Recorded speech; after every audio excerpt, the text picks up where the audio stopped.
Great, बहुत बढ़िया। तो हम लोग क्या करें सर? अरे हमारा यूनियन एग्जीक्यूटिव कंटिन्यू हो रहा है। ये हमारी क्लास का नियम प्लस कायदे प्लस कानून है। Please watch previous class videos at least 3 times each, especially if you're joining in the middle of the course. Make sure all the previous sessions are thoroughly revised before you come to the class. Read NCERT books class 6 to 12. Continue reading Lakshmikant. Read the newspapers, the Hindu or Indian Express every day. There will be regular doubt sessions to address your queries. Please maintain decorum and discipline in the class. Any disturbing, foul, personal, political comments will not be tolerated. You may be blocked for this action. नहीं sir, आपको spelling पढ़नी नहीं आ रही है. You shall be blocked for this action. Okay. Make running notes of the class. कृपा करके इस PDF collector मत बनो. Okay, सही मायने में कलेक्टर बनने की कोशिश करो. No PDF shall be shared unless deemed really necessary. Being late for the class will be bad for you. Hindi और एवं अंग्रेजी दोनों में पढ़ाया जाएगा.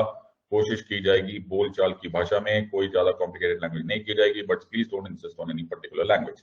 Make sure that you join my Telegram channel. ये है मेरा टेलीग्राम चैनल. बहुत ही बढ़िया. तब तक मैं देखता हूँ किसने समराइज किया है और किसने समराइज नहीं किया. बहुत ही अच्छी समराइजेशन लग रही है मेरे को. और समराइजेशन स्टार्ट होती है यहाँ. प्रसाद वेरी गुड. आंचल बहुत बढ़िया. संध्या वेरी गुड. जॉनवी बहुत बढ़िया. ये कौन है? Mridul very good. Prabhat very good. Sonalika, dream life very good. Shruti, Ayush, Nandini, Shalu, Shilpi, Deepeshwar बहुत ही बढ़िया. जूली बहुत ही बढ़िया. Great great great. ये कौन है? निशा, सावन बहुत ही बढ़िया सर. ओके, सो तुम सबको अच्छा बच्चा अवार्ड भेजा जाता है. ओके, सो तुम लोग जरा घर का जरा वेट करना. कोरियर कंपनी आती होगी तुम्हें अच्छा बच्चा अवार्ड देते हुए. और जिन लोगों ने अपने नोट्स में भी किया है उनको भी अच्छा बच्चा अवार्ड दिया जाएगा. सर ठीक है सर. Okay, alright sir. कौन सा लिंक बोल रहा है ये? Srikanta please send link. Sir केड़ा लिंक? मैंने इतना टेक्स्ट अभी बोला था. या कोई टेलीग्राम लिंक भेज दो यार. श्रीकांता साहब को टेलीग्राम लिंक चाहिए. Okay, alright sir. तो कल हमने खत्म कर दिया था elections of the president. Okay, और हम लोग ने स्टार्ट करना था पावर्स, फंक्शंस एंड रिस्पांसिबिलिटीज. कल हमने इंपीचमेंट का प्रोसेस खत्म कर दिया था. इंपीचमेंट का प्रोसेस खत्म होते ही हम लोगों को पढ़ना है powers, function and responsibility. Impeachment पे बहुत सारे क्वेश्चंस आने के चांसेस है, जो मैंने तुम्हें पहले भी बोला हुआ है. और इसमें अजीब अजीब तरह के क्वेश्चंस आ सकते हैं. तुमको पूरा प्रोसेस आ सकता है. और ऑल्सो वेरी वेरी इंपॉर्टेंट हो सकता है तुम्हें ऐसे क्वेश्चन पूछ लिया जाए कि ये क्वासी जुडिशियल बॉडी है कि नहीं है. Is it derived from America और is it derived from some other country. ऐसे बहुत सारे क्वेश्चंस कर दिए. Okay sir, alright sir. सबको समझ में आया या नहीं समझ में आया? Everyone has understood. So I hope you have revised and make sure that you do this part. Great sir. आगे चलते हैं. ओके, सो मैंने चैट बंद कर दिया है, मैंने डाउट भी बंद कर दिया है, मैंने रेज हैंड भी बंद कर दिया है, और सिर्फ पढ़ाई से होने वाली है. Okay sir. सो हम लोग काफी एडवांस स्टेज पे चले गए पॉलिटी में. ओके, मैंने तुम्हें सब कुछ पढ़ा दिया है तो you can understand with this. तो अब ये मैंने तुम्हें पहले भी बोला था, प्रेसिडेंट साहब का टॉपिक बहुत ही इंपॉर्टेंट होगा.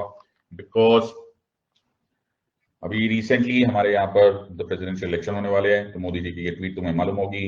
ये कल की न्यूज थी. प्रेसिडेंशियल इलेक्शन में एक जनाब है, उन्होंने सुप्रीम कोर्ट में अपनी पिटिशन डाली है ये बात बोलकर कि भाई मेरे पास वो क्वालिफिकेशंस नहीं है जो कॉन्स्टिट्यूशन पर बोलता है, लेकिन वो क्वालिफिकेशंस है जिससे मुझे लॉ समझ में आता है, तो मुझे अलाउ किया जाए प्रेसिडेंट बनने के लिए. तो सुप्रीम कोर्ट ने क्लियरली इसको मना किया. उन्होंने बोला supreme court refuse to entertain the plea of doctor Mandati Tirupati Reddy who had sought to file nomination for ensuing elections of the president of India, but the same was rejected by the returning officer of the Secretary General of the Lok Sabha Parliament House. Sir याद हो गया तुमको. तो मैंने तुम्हें क्या बोला था? रिटर्निंग ऑफिसर कौन होगा? Sir secretary general of the लोक सभा और the secretary general of the Rajya Sabha. फिर what did the Honorable Supreme Court say? It said petitioner's nomination paper did not comply with the requirements of फला section of Presidential and Vice Presidential Election Act of 1952. मैंने तुम्हें specifically पढ़ाया था कि presidential election केवल constitution में नहीं दिया होता, एक्ट में भी दिया होता है, जिसमें लिखा होता है in the case of presidential election at least 50 electors यानी कि members of electoral college are proposers and 50 electors are seconders. तो ये एग्जैक्टली दिया हुआ था. और देखो मैं तुमको सुप्रीम कोर्ट की जजमेंट्स में से ही पढ़ा रहा हूँ. तो I hope you now know कि मैं जो तुम्हें प्रॉमिस कर रहा हूँ उससे कई ज्यादा निभा रहा हूँ, राइट। और तुमने नहीं ये सब न्यूज पढ़ी होगी, लेकिन मैं तुम्हें ये सब पढ़ा के बता रहा हूँ। मैंने तुमको जब सारी पोजीशंस बताई हैं, article 16 the constitution of India जो कि बोलते हैं ओथ और affirmation of the president, every person acting as a president etcetera before entering upon his office make और subscribe in the presence of chief justice of India और in his absence the senior most जज of the supreme court, जिसमें वो बोलते हैं that I will protect, preserve and defend the constitution of India. क्या बोलते हैं sir? Protect, preserve and defend the constitution of India. तुम्हें एक बहुत ही खतरनाक क्वेश्चन आ सकता है। क्या क्वेश्चन खतरनाक? जो ज्यादातर लोगों को आइडिया नहीं, और वो बहुत दिन आ सकते हैं। तुम्हें क्वेश्चन आएगा कि क्या ये ओथ, आर्टिकल 60 की ओथ एक्टिंग प्रेसिडेंट को भी लेनी होती है? तो याद रखना, हाँ, एक्टिंग प्रेसिडेंट भी होते हैं। जब वो प्रेसिडेंट साहब की ऑफिस में बैठ रहे होते हैं तो उनको भी ये ओथ लेनी पड़ती है। इससे मुझे एक चीज और पता चल गई कि जो एक्टिंग प्रेसिडेंट होंगे, he has all the powers and all the limitations of the normal president. तो जब तुम एक्टिंग प्रेसिडेंट हो तो तुम एक्चुअली प्रेसिडेंट ही हो। सर बहुत ही इंटरेस्टिंग बात बोली आपने। मैंने क्या बोला? जब तुम एक्टिंग प्रेसिडेंट हो तुम एक्चुअली प्रेसिडेंट ही हो, थोड़ी देर के लिए सही, लेकिन प्रेसिडेंट ही हो। ओके, ठीक है सर, हमको ये बात भी समझ में आ गई। एवरीवन हैज अंडरस्टूड दिस और नॉट? सबको पल्ले पड़ रहा है या नहीं पढ़ पड़ा?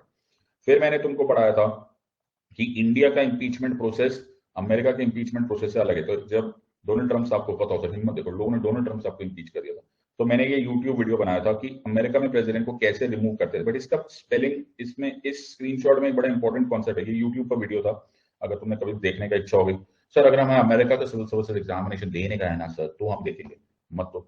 ओके, तो इसमें ये देखो, ये यूपीएससी सीएससी 2020 के टाइम पे था, तो अब तो काफी टाइम हो गया, तो डोनाल्ड साहब भी तो चले गए। सो उसमें मैंने क्या बोला था? Impeachment and removal of the president of USA. In other words, impeachment अलग बात है बाबा, रिमूवल अलग बात है। आर यू अंडरस्टैंडिंग दिस बात? सबको समझ में आ रही है या नहीं समझ आ रहा? ओहो, सबको समझ में कि नहीं? इम्पीचमेंट एंड रिमूवल है, तो ये अलग अलग बात है। वैसे मैं चाहे तो तुमको अभी दिखा सकता हूं, लेकिन नहीं भी देखना है तो याद रखना। लेकिन इतना जरूर याद रखना ना कि in America impeachment is not removal.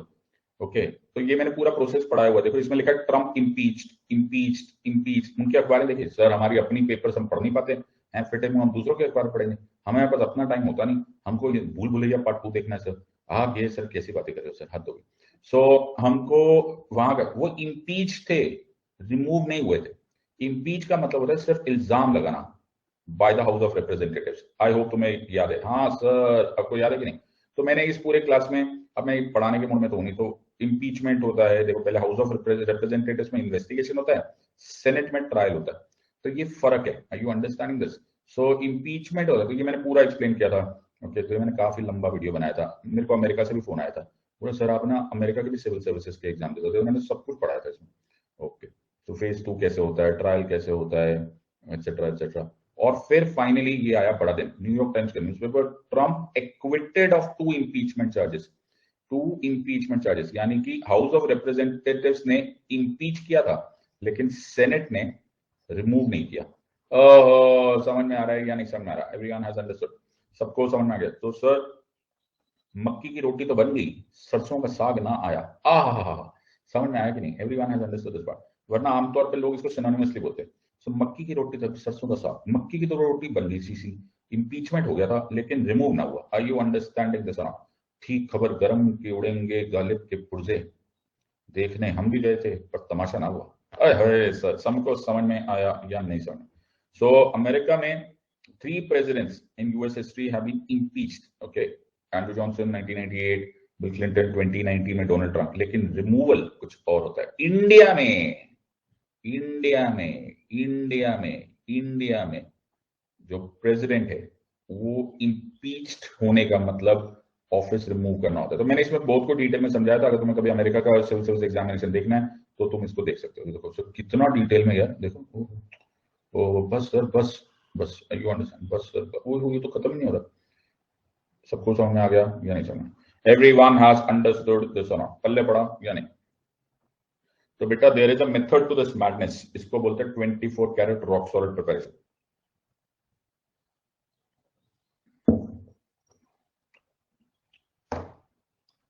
Sir आपकी तबीयत थोड़ी ओके नहीं लग रही, आपकी वॉइस से लग रहा है। घर हाथ में जुम्बिश नहीं, आंखों में तो दम है, रहने दो सागर और मीना मेरे आगे। नेवर माइंड, ओके सब ठीक है। ऑलराइट सर, पता नहीं यार, लोगों को लग रहा है, मैं बीमार हूँ। ओके, तो ऐसा हूँ नहीं यार, भगवान की दया है। ऑलराइट सर, आगे चलते हैं। चलो जी, स्टार्ट करें। हाँ sir. So powers, functions and responsibilities, powers, functions and responsibilities of the, अरे हम रशिया के प्रेसिडेंट होने वाले हैं, हमारी तबीयत होना खराब होती, सही बात है। ओके, पुतिन को बताना मतलब अपनी तबीयत। Okay sir, everyone is ready? ये सुनो, सो मैं बनाऊंगा सुंदर सा डायग्राम। नहीं सर, डायग्राम मत बनाओ प्लीज सर। देखो सर, बाकी सब मंजूर है, डायग्राम नहीं देखे जाते। अरे देखो यार, मेरे सुंदर सा डायग्राम। नहीं सर, प्लीज प्लीज। तो हमारे जो powers, functions and responsibilities of the president है, ओके, वो powers, functions and responsibilities, powers, functions and responsibilities of the president नहीं है। वाह सर, ये लाइन बड़ी अच्छी। Powers, functions and responsibilities of the president पढ़ने का मतलब ये है कि मैं powers, functions and responsibilities of the entire state पढ़ रहा हूं। हाँ, I hope you are understanding this बात। सबको समझ में आ रहा है कि नहीं? क्योंकि he is the head of the state. और हमने लैंग्वेज क्या पढ़ी थी? हमने लैंग्वेज पढ़ी थी the all the work of the government, all the work of the government of India, all the work of the government of India, all the बस sir, all the work of government of India is done in the name of the president. मैंने क्या बोला? Is done in the name of the president. बात समझ में आ रही है या नहीं समझ में आ रही? तो जो भी काम कर रहा है स्टेट, और गवर्नमेंट ऑफ इंडिया कौन है? गवर्नमेंट ऑफ इंडिया वो है जो स्टेट की सारी पावर्स को यूज करता है। मेरी बात समझ में आई? तुम्हें फिजिक्स आता है कि नहीं आता? फिजिक्स अपन को बहुत अच्छा आता है। तुम्हें फिजिक्स ऑप्शन लेना है क्या? नहीं सर, देखो करंट जो होता है, करंट इट फ्लोज फ्रॉम ए, ऐसा करके बनाते थे, भगवान जाने क्यों बनाते थे, मेरे को आज तक नहीं समझ में आया। मैं तो यही बनाता रहता था, ओके, मेरे को बड़ा मजा आता था जिगजैग लाइन बनाने में।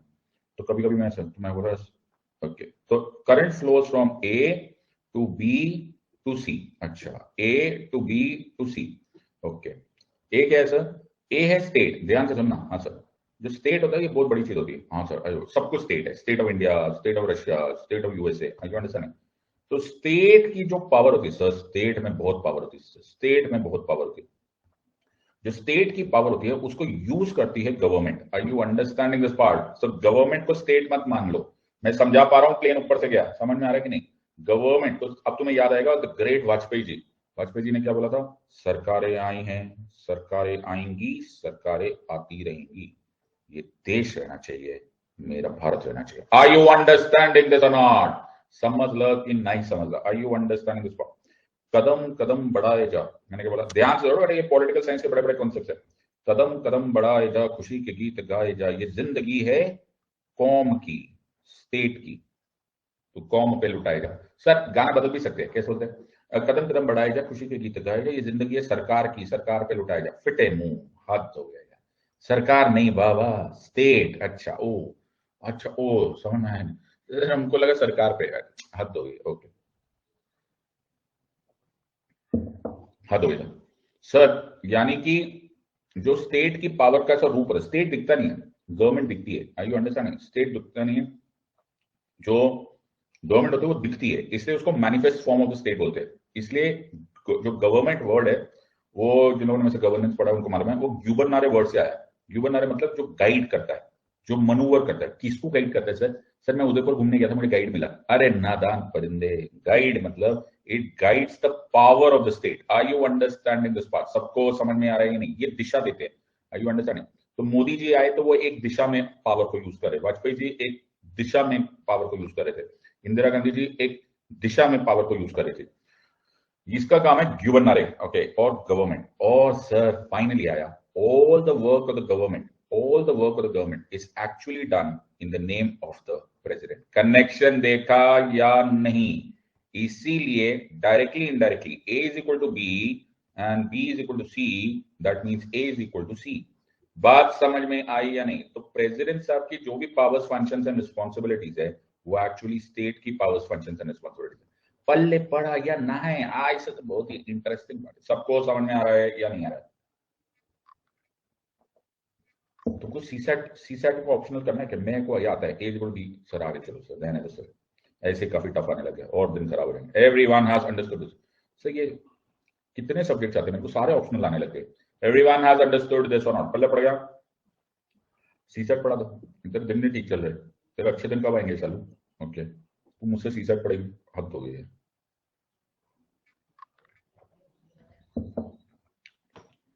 प्रभात बोला सर साइको पढ़ा दो। साइको पढ़ाने की चीज नहीं है बेटा, साइको में आता किरण, पिक्चर देखो, डर। अच्छा, सो उसका मतलब ओ हाँ, तो इस को पढ़ाने की चीज होती है। ओके, अब ये पढ़ो, मैं ये देना है। ऑल राइट सर, आगे चलते हैं। सो अब हम करेंगे स्टेट की पावर्स। तो स्टेट के 3 कंपोनेंट्स क्या है? अरे अब याद आएगा सर, स्टेट के 3 पार्ट्स हैं, एग्जीक्यूटिव, लेजिस्लेटिव एंड जुडिशरी। क्या है sir? Executive, legislative and judiciary. क्या है sir? Executive, legislative and judiciary. Okay, हमारे पास 3 पार्ट्स क्या है sir? Executive, legislative and judiciary. Sir बहुत ही इंटरेस्टिंग बात होगी। अगर स्टेट की executive, legislative and judiciary 3 organs है, तो ऑटोमेटिक मतलब है कि प्रेसिडेंट साहब के भी जो मेन फंक्शंस हम पढ़ सकते हैं, वो पढ़ सकते हैं in the terms of executive, legislative and judiciary. अरे are you understanding this part? सबको समझ में आया या नहीं? But there are other functions also. So there are other functions also. कौन कौन से? सो हम थोड़े बहुत अलग देखेंगे, वो एक्चुअली इसी से कनेक्टेड है, लेकिन ऐसा पढ़ने के लिए पढ़ लेते हैं। जैसे मिलिट्री पावर्स इनकी अलग है। You understanding this part? So ये military powers है, this is military powers that you should be studying. तुम्हारे को ये भी होना चाहिए कि उनके पास डिप्लोमेटिक पावर्स भी है और उनके पास इमरजेंसी पावर्स भी है, उनके पास फाइनेंशियल पावर्स भी है। सर कितना पावरफुल ऑफिस है। आई होप तुम समझ रहे हो। These are all the powers of the state. Are you understanding this or not? सबको समझ में आ रहा है या नहीं आ रहा? अरे बाबा आ रहा है कि चलेगा तुम्हें?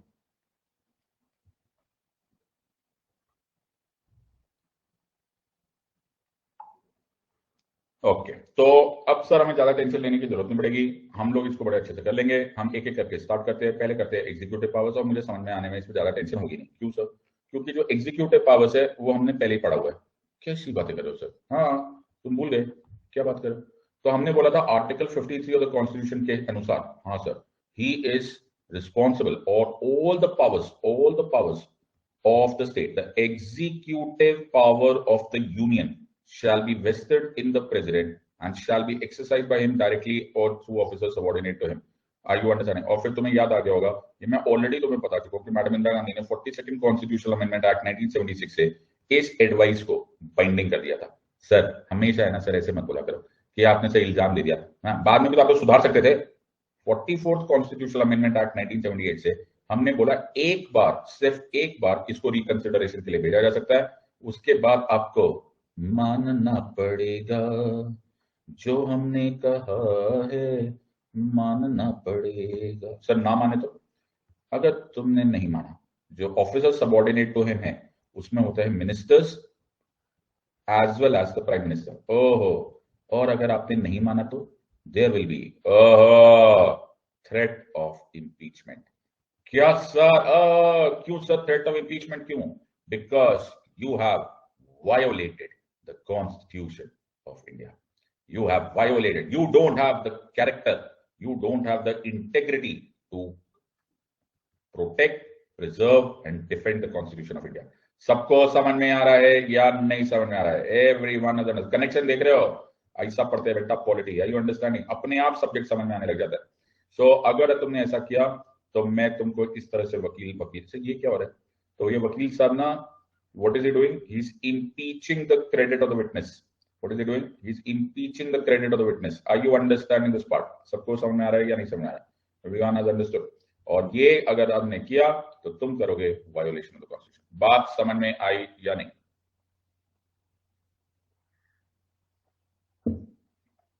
सबको समझ में आ गया?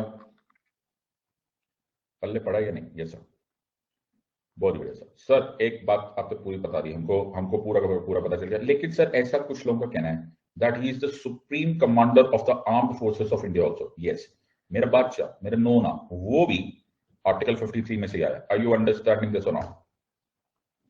श्रुति बोली योर ग्रेट सर, आप सभी सब्जेक्ट को पॉलिटी से कनेक्ट कर देते हो। and made easy for us. Thank you. We are very lucky. You make country powerful. हाँ ये बात है। Very good. Thank you very much. God bless you. Thank you.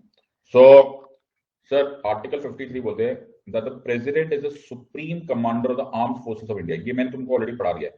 कहाँ पढ़ा है सर? अरे कल तो पढ़ाया ना तुमको कि इंडियन आर्मी जो है वो will go by land, air, water. Indian armed forces will go by air, land, water, wherever ordered by the supreme commander of the armed forces, even to the peril of my life. Are you understanding this part? Sir ये बहुत जरूरी है। मेरे को एक ऐसा, मेरे को इंटरेस्टिंग हो, तो उस दिन क्या हुआ ऐसा, मैं सुनना, मेरे को सुनाई दिया, पता नहीं तुम्हें सुनाई दिया, मेरे को सुनाई दिया। मेरे को क्या सुनाई दिया कि मैं सर न्यूज़पेपर पढ़ रहा था, हाँ ऐसे मैं कभी कभी न्यूज़पेपर पढ़ता हूँ, तो मैंने न्यूज़पेपर पढ़ा तो मैंने क्या सुना कि हमारे बॉर्डर पे ना पाकिस्तान वालों ने शेलिंग कर दी।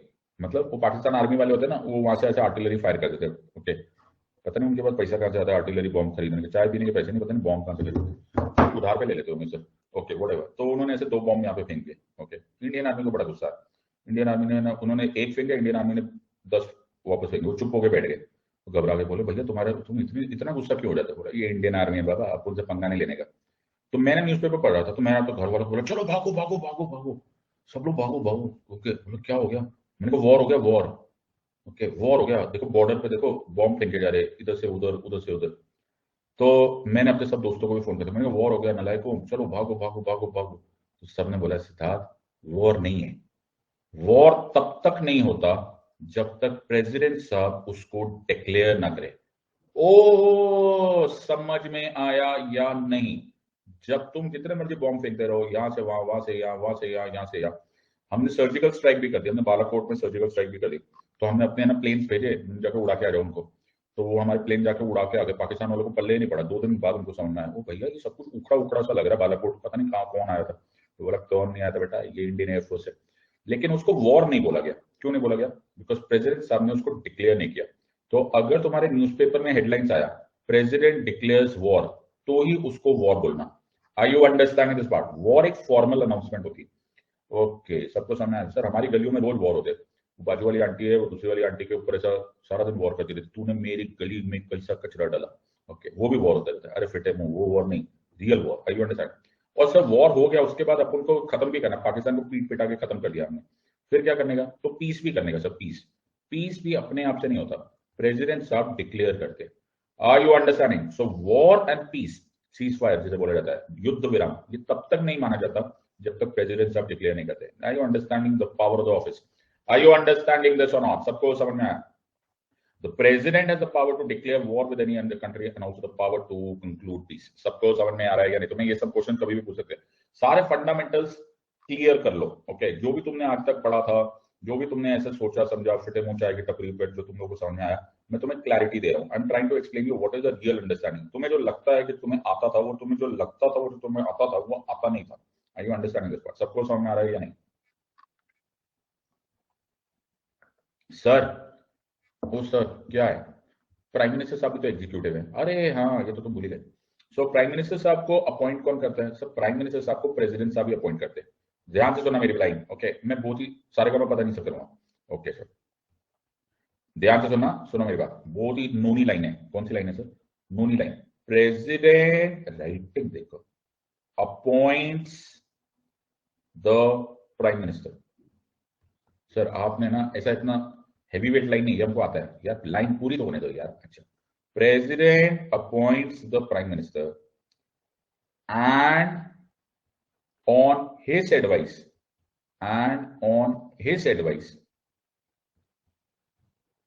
किस एडवाइस? अरे प्राइम मिनिस्टर की एडवाइस। अच्छा, and on his advice he appoints, आगे भी तो बोल लो, chief justice of India, attorney general of India, CAG of India, governor of the states, UPSC chairman. Sir क्या कर रहे हो? Almost all executive officers are appointed by the president on the advice of the prime minister. Line समझ में आई या नहीं? Are you understanding this or not? सबको समझ में आ रहा है या नहीं? Everyone has understood this or not? सबको समझ में आ गया? ये सुनो, सबको समझ में आया? तो याद रखना, गलती मत कर देना। So the president appoints the prime minister and on his advice the following this. Are you understanding this? समझ लो कि नहीं समझ लो बाबा, तुम हो क्या चले गए? हाँ सर, हमको समझ में आ गया। सबको समझ में आ गया या नहीं समझ में? बहुत बढ़िया। तो ये बड़े ध्यान से समझ लेना। Okay, so the point here is, सबसे मजेदार बात है, the president has to exercise his executive. और लाइन नहीं समझ रहा तो मेरी बात नहीं सुनते यार, तो मेरी बात नहीं सुनता। हाँ सर, बात सुन रहे सर। प्रेसिडेंट हैज टू, ओ मैंने क्या बोला? द प्रेसिडेंट हैज टू, यानी कि it this advice is binding on the president. की बोलिए मैं सर, तुझे बोले binding on the president. Are you understanding? So on the Council of Ministers, who is subjected to some limitations in exercising powers. Okay, but he has the power to send back the recommendation to the Council for reconsideration. One time only. Council may or may not accept such a recommendation and may send it back. And once the ministers send that back, the president has to exercise. Are you understanding this part? अब तो तुम इसको label भी कर सकते हो sir, ये label हुआ 42nd कॉन्स्टिट्यूशनल अमेंडमेंट एक्ट 1976 से, और ये जो वन टाइम आप गाने गा रहे थे ना सर, ये 44th कॉन्स्टिट्यूशनल अमेंडमेंट एक्ट 1978 से है. आर यू अंडरस्टैंडिंग दिस और नॉट? सबको अब देखा कनेक्शन देखिए तुम्हारी, एक ही चीज को इतने एंगल से पढ़ो कि आदमी चाह के भी ना भूल पाए. सबको समझ में आया या नहीं? तो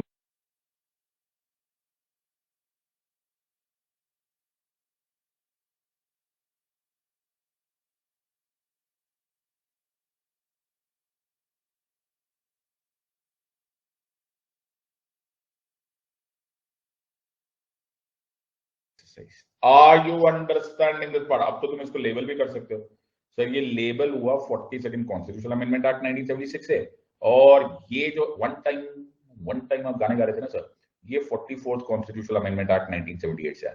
आर यू अंडरस्टैंडिंग दिस और नॉट? सबको अब देखा कनेक्शन देखिए तुम्हारी, एक ही चीज को इतने एंगल से पढ़ो कि आदमी चाह के भी ना भूल पाए. सबको समझ में आया या नहीं?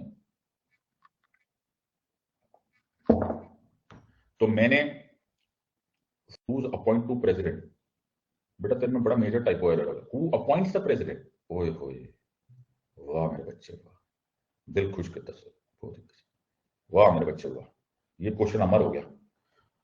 तू अपनी एनसीईआरटी को वर्ल्ड बैंक को डोनेट कर दे. क्या सर? हाँ, तू वर्ल्ड बैंक को डोनेट कर दे. क्या बात करे सर? हाँ, एनसीईआरटी अपने पास रख के क्या फायदा? अफ्रीका में काम आएगा लोगों के. अच्छा ओके सर, ओके, बहुत बढ़िया सर. तो मैंने एक दिन घर बनाया. ओके, तो मैंने घर बनाया और मैंने 10 माले का घर बनाया. ओके सर, 10 माले, first floor, second floor, third floor, fourth floor. तो मैं ग्राउंड फ्लोर पे बैठा था. मैंने बोला भाई पंखा कहाँ लगाएगा, फैन कहाँ लगाएगा? बोला छत पे. मैंने कहा अच्छा. फिर मैं ऊपर वाले फ्लोर पे गया. मैंने कहा पंखा कहाँ लगाएगा? बोला छत पे. फिर मैं टेरेस पे खड़ा हो गया. फिर मैंने बोला पंखा कहाँ लगाएगा? पंखा ही नहीं है. हो, पंखा ही नहीं लगाया, फैन ही नहीं लगाया, फिटे मुंह. ओए होए होए, ओ सर बेटा, फर्स्ट ऑफिस है, हाईएस्ट ऑफिस है, इसको कौन अपॉइंट करेगा? ओह, तुम एनसीईआरटी पढ़ लो मेरे भाई.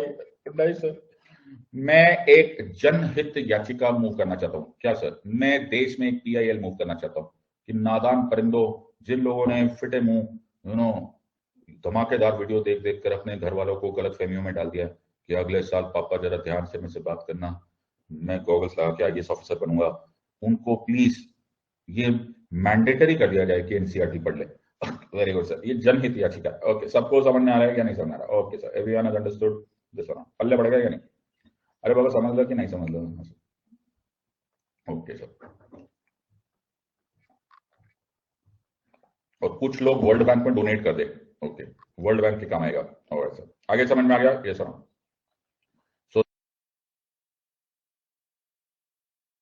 तो वेरी इंपॉर्टेंट है. देखो, इसको मैं मिनिस्ट्री ऑफ फाइनेंस में डालूंगा. ये लगे या तो देखो अपना फायदा करा रहा है. बोला भाई अपना लैपटॉप मुझे डोनेट कर देना. बेटा तेरे को मैं मिनिस्ट्री ऑफ फाइनेंस में काम करवाऊंगा. ओके ओके, बहुत बढ़िया. ये देखो, इसको सब अपने अपने फायदे कर रहा था. भाई ने मेजर ही फायदा करवा दिया. भाई बोला जब डोनेट हो ही रहा है तो अपना फायदा होता जाए. बेटा तेरे को, तू बड़े काम की चीज है. तेरे को मैं जैसे मैं रशिया जाऊंगा, मैं तेरे को रशिया की मिनिस्ट्री ऑफ फाइनेंस में नौकरी दूंगा. ओके सर, बहुत ही खतरनाक, एक खतरनाक आदमी है ये. ओके, इसको देख लेना, ये एक दिन रेवेन्यू में बहुत आगे जाएगा. Alright. So the president while being executive head in the name, the actual power resides with the council of ministers. Word क्या है सर? Actual power. बोले तो क्या? Real executive head is the prime minister. अब देखा, जो तुम लोगों ने पढ़े थे वर्ड्स, उनके मतलब समझ में आ गए. और प्रेसिडेंट साहब क्या है? Nominal head. Are you understanding this और नॉट? सबको समझ में आया या नहीं? सो दादाजी का नाम शादी के कार्ड पे होगा, लेकिन कौन से मंडप पे शादी होगी? डीजे वाले बाबू कौन होगा? कितना खर्चा होगा? किससे शादी होगी? पापा जी से पूछो. आर यू अंडरस्टैंडिंग दिस और नॉट? समझ ला कि नहीं समझ ला? आर यू अंडरस्टैंडिंग दिस और नॉट? पल्ले पड़ा या नहीं? सर समझ में आ गया? Everyone is understanding? यस और नो? सो सबसे important is that you have to pay attention to this beautiful math. लेकिन एक इंपॉर्टेंट बात है, क्या सर? तो मैंने दादाजी को फोन किया, मैंने कहा दादाजी कैसे हो चरण स्पर्श? दादाजी बोले हाँ बेटा कैसे फोन किया? मैंने कहा जो सारी पावर है ना वो पापा जी के पास है। किसके पास है? पापा जी। और आप जो हो ना, आप केवल नॉमिनल हेड हो, आप हो दादाजी, ओके, नॉमिनल हेड। और पापा जी क्या है? पापा जी है real head. I you understand? सारी पावर पापा जी के पास है, सारी एक्चुअल पावर्स पापा जी के पास है। आपके पास इन द नेम है, आप फॉर्मल हो, ओके, सिर्फ आपका नाम है शादी के कार्ड पे, ओके, बाकी सारा खर्चा पापा जी करने वाले। तो बोले सिद्धार्थ एक बात सुन, इधर आ, ओके, इधर आइयो। मैंने कहा हाँ जी दादाजी। बोले नलायक एक बात सुन, सुन मेरी बात, देख घर में कोई आ रहा है, मेहमान आ रहा है। मैंने कहा हाँ आ रहे मेहमान, आ रहे मेहमान। सबसे पहले वो पापा जी को मिलने नहीं जाएंगे, मैं बैठा हूंगा आराम कुर्सी पे, जैसे रॉक चेयर पे, और पहले वो बोलेंगे अरे दारजी कैसे हो आप दारजी। पहले वो मेरे को पैरिपोना करेंगे, पहले वो मेरे को पाँव को हाथ लगाएंगे, फिर तेरे पापा जी से मिलेंगे। समझ लो कि नहीं समझ लो? मैंने कहा हाँ हाँ, वो तो इसलिए ना क्योंकि ऑफिस ऑफ द सेरेमनी आप हो। ओहो, इसलिए हमारे घर बाहर से हेड ऑफ स्टेट आते हैं, प्रेसिडेंट आते हैं, ओके, डोनाल्ड ट्रंप आते हैं, ओके, कोई प्राइम मिनिस्टर आता है, पहले हम उनको आपके पास लेकर जाते हैं। क्यों? क्योंकि ऑफिस ऑफ द सेरेमनी होगा। आर यू अंडरस्टैंडिंग दिस और नॉट? सबको समझ में आया या नहीं समझ? सबको समझ में? मैंने कहा लेकिन दादी तुम्हें ना समझ नहीं आ रहा है, तुसी हल्ले भी नॉमिनल हेड हो, मतलब अभी भी आप इन द नेम ही हो, फॉर्मली हो, रियल हेड पापा जी है। बोले सिद्धार्थ तेरे को कुछ पता नहीं है, ये जो ड्रामा हो रहा है ना कि पापा जी फैसला कर रहे हैं डीजे वाला बाबू कौन होगा, मंडप कहाँ होगा, शादी में गहने कितने दिए जाएंगे, कितने कपड़े खरीदे जाएंगे, ये सब जो जो कुछ भी हो रहा है ना, ये तेरे को लग रहा है कि पापा जी अपने आप कर रहे हैं। क्योंकि बैकग्राउंड में, ओके, जब तेरे पापा जी को कोई भी राय की जरूरत होती है, बैकग्राउंड में जब कोई देख नहीं रहा होता ना बेटा, पापा तेरे मेरे पास आते हैं और बोलते हैं पिताजी थोड़ी सा समय चाहिए आपसे, थोड़ी सी राय चाहिए आपसे, थोड़ी सी सजेशन दे दो, थोड़ा सा बताओ क्या करना चाहिए, कैसे करना चाहिए। तो दादाजी उनसे ये भी पूछते हैं कि बेटा पता तो सही तू क्या कर रहा है, बेटा एक एक वर्ड ध्यान से सुनना, तू क्या कर रहा है ये पता, फिर मैं बताऊंगा कि तुझे क्या करना है। In other words, the president and the prime minister के बीच में एक और कनेक्शन है। आर्टिकल 74 ऑफ द कॉन्स्टिट्यूशन के अनुसार प्रेसिडेंट साहब को प्राइम मिनिस्टर साहब एडवाइस देते, जो कि प्रेसिडेंट साहब को मानना पड़ेगा। ओहो, लेकिन एक और जरूरी होता है कि प्राइम मिनिस्टर साहब को प्रेसिडेंट साहब के साथ विचार विमर्श भी करना होता है। और आर्टिकल 78 के अनुसार प्राइम मिनिस्टर साहब को प्रेसिडेंट साहब से हर चीज पर शेयर करनी चाहिए कि क्या कर रही है उनकी government with regards to policy, क्या कर रही है government with regards to law, etcetera etcetera. तो जो प्रेसिडेंट है वो सही मायनों में दादाजी है। In other words, the prime minister is also bound to give suggestion, to give information related to the government to the president. Despite such limitations, the prime minister has certain duties which he has to fulfill towards the president.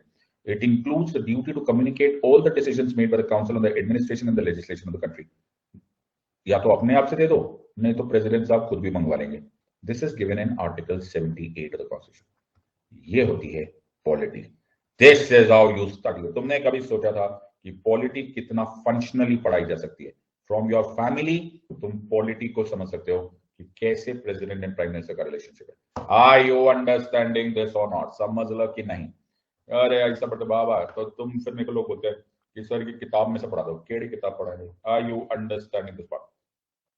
तो किताबों में थोड़ा ना knowledge आती है, किताबों में तो फैक्ट्स आते हैं। ओके, सो ये क्या है सर? किताबें बहुत सी पढ़ी हो। सबको समझ में आया या नहीं समझ में आया? Everyone has understood? सो हमने पढ़ लिया है एग्जीक्यूटिव पावर्स, अब हम पढ़ेंगे legislative powers. Everyone has understood this और नॉट? सबको समझ में आया? तो अब जब तुम अपने दादाजी पापा जी को देखोगे तुम्हें अचानक प्रेसिडेंट प्राइम मिनिस्टर समझ में आने लग जाएगा। ओ यस सर। सर आपकी बात मान के मैं दादाजी के पास गया, मैंने दादाजी को बोला आप तो सिर्फ नाम मात्र हो। थप्पड़ पड़ जाएगा, नाम मात्र मत बोल देना, नॉमिनल हेड बोलना। अच्छा ओके, सबको समझ में आया? ओके, छतर पहनेंगे उल्टा सीधा लिख कर आ जाता कुछ भी। ओके, यार रीना मैंने पहली बात भी बहुत बार बोला है और मैं फिर तुम लोग को ये बात बोलता हूँ। मेरी बात है, ये मैं बड़ी पर्सनल एडवाइस से बोलता हूँ, इसको तुम मानना मान लो। कभी भी ऐसे मत बोला करो कि पापा जी नहीं है या दादाजी नहीं है या चाचा जी नहीं है, जो चले गए वो कहीं नहीं जाते, they are all around you. Are you understanding? तो ऐसे कभी मत बुरा करो, never think, they are always around you, just feel your presence. Are you understand? वो हमेशा अपने पास रहते, कहीं नहीं जाते। Are you understand? क्योंकि ये सारा का सारा एक्सपीरियंस की बात होती है। ओके, सो डोंट एवर से दीस पार्ट्स। उनका आशीर्वाद तुम्हारे साथ हमेशा रहेगा, and that is what matters. Okay, so don't say all these things. Okay, सबको समझ में आ रहा है या नहीं? Everyone has understood this part. So कभी भी ऐसे मत बोला करो, कोई नहीं जाता कहीं। ओके, सब हमारे आसपास ही है, कभी दिखते हैं कभी नहीं दिखते। Are you understanding this part? सबको समझना। So that's the entire context. Everyone has understood this part. तो मेरे फादर को की डेथ को आज 10 साल हो गए, लेकिन मैंने अपने फादर को कभी जाते हुए नहीं देखा। Okay, he is always there. Are you understanding this part? So he is always around. मेरे दादाजी उससे उनसे भी पहले चले गए थे, बट कभी नहीं गए। Are you understanding? So keep the strength, keep the faith. Are you understanding this part? Keep the faith. Are you understanding? और तो आगे चलते हैं। हरियाणा अंडरस्टूड। अब हम करेंगे आर्टिकल 79। पल्ले पड़ा या नहीं पल्ले पड़ा? आंसर, अरे सबको समझ में आ गया? कोई डाउट अभी तक? अभी तक कोई डाउट नहीं? सर डाउट है? ओके, ऑलराइट, आगे चलते हैं। सर मेरे को कुछ याद आ रहा है। अब क्या याद आ रहा है यार? ओके, मेरे को याद आ रहा है। क्या सर? सर आर्टिकल 79 के अनुसार, ओए होए सर, मेरे को बोलना है, सर मेरे को बोलना है, प्लीज मैं बोलो। अच्छा बोलो। The parliament consist of Lok Sabha, Rajya Sabha and the president of India. उड़ी बाबू, आर यू अंडरस्टैंडिंग दिस और नॉट? सबको समझ में आया या नहीं समझ? सर इसको क्या बोलते हैं? The parliament consist of Lok Sabha, Rajya Sabha and the president of India. पल्ले पड़ा या नहीं? अरे सर हमको इतना है। सर हमको इसके बारे में और भी क्वेश्चन मालूम है। हमें क्या मालूम है? President is an integral part of the parliament. Okay, integral part of the parliament, sir भूलना मत। Okay, integral part of the parliament है, हाँ sir, but he is not a member of the parliament. बात समझ में आई या नहीं समझ? अरे बाबा समझ लो कि ना ही समझ लो।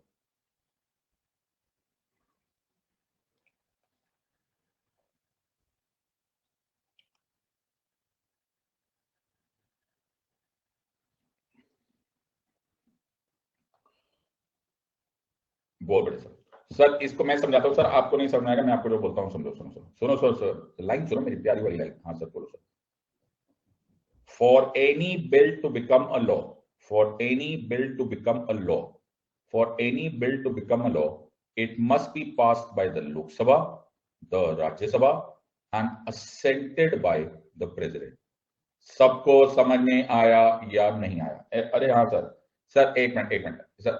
सर मनी बिल, मैं ना दिमाग मत करा, मैंने तुम्हें पहले ही बोला था लोकसभा पास करनी चाहिए, राज्यसभा पास करनी चाहिए, प्रेसिडेंट सामने असेट देना चाहिए। कहीं पर वो एक्चुअल रोल है जैसे ऑर्डिनरी बिल्स में होता है, कहीं कहीं पर फॉर्मल रोल है, लेकिन पास होना चाहिए, पास होना चाहिए। Are you understanding? तो मेरे पापा मेरे को बोलते थे कि बेटा जो भी फैसला घर में किया जाएगा ना, मेरा बेटा बड़ा हो गया है, मैं अपने बेटे से पूछ के सारे फैसले लूंगा। मैं इतना खुश, मैंने कहा पापा सारी बातें आप मुझसे पूछ के करोगे? मैं तो फूला ना समाऊं। अच्छा, तो पापा ने बोला बेटा कौन सी गाड़ी लेनी चाहिए घर में? मैंने कहा पापा आप बताओ, पहले आप बताओ। पापा ने बोला ऐसे सोचते हैं BMW ले लेते। मैंने कहा नहीं पापा, BMW पिछले साल भी थी, हैं इस टाइम ना पोर्शे लेते हैं। हाँ वेरी गुड, सब कुछ। दादाजी ने बोला ओके बेटा मेरा आशीर्वाद तुम्हारे साथ है। Are you understanding? फिर बाहर मैंने आंखें खोल के देखी, गाड़ी BMW थी। मैंने कहा पापा आपने बोला था तुझसे पूछेंगे। बेटा पूछना मेरा काम था, रोल तेरा फॉर्मल है क्योंकि ये मनी बिल है। आर यू अंडरस्टैंडिंग दिस और नॉट? सबको समझ में आ रहा है या नहीं? तेरा पूछना हमारा वर्षा, ओके मानना नहीं था। Are you understanding this part? So पूछेंगे फिर भी, हाँ सर पूछेंगे फिर भी, लेकिन वो केवल फॉर्मल रोल है। Are you understanding this part? सबको समझ में आया या नहीं? और दादाजी का भी इसमें फॉर्मल रोल ही है, बिकॉज दादाजी को भी मनी बिल में असेंट देना ही पड़ता है। क्या बात करो, दादाजी बोलते बेटा मेरे को क्या फर्क पड़ता है, ओके BMW हो, पोर्शे हो, फिएट हो, मारुति हो, मैंने तो बैठना है, गाड़ी तुमने चलानी है, तो मेरी तरफ से आशीर्वाद है। इन अदर वर्ड्स वो वीटो नहीं करते। आर यू अंडरस्टैंडिंग दिस और नॉट? सबको समझ में आया या नहीं? तो मैंने एक दिन दादाजी को है ना अपनी गाड़ी में बिठाया। ओके, तो मैंने ना नई गाड़ी ली, मैंने ऑडी ली। तो मैंने दादाजी को गाड़ी में बिठाया, मैंने कहा दादाजी आ जाओ मेरी गाड़ी में बैठ जाओ, आ जाओ मेरी गाड़ी में बैठ जाओ।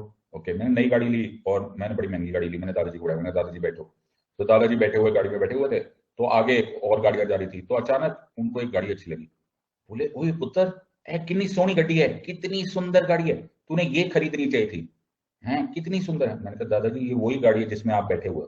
ओ हद हो गई, हद हो गई यार, मतलब मैंने कहा दादाजी वही गड्डी है, तो दादाजी बोले वो अंदर से दिखाई नहीं देती ना। मैंने कहा ठीक है ओके, दादाजी बड़े बोले होते हैं। आई यू अंडरस्टैंडिंग दिस बात? सबको समझ में आया या नहीं समझ में?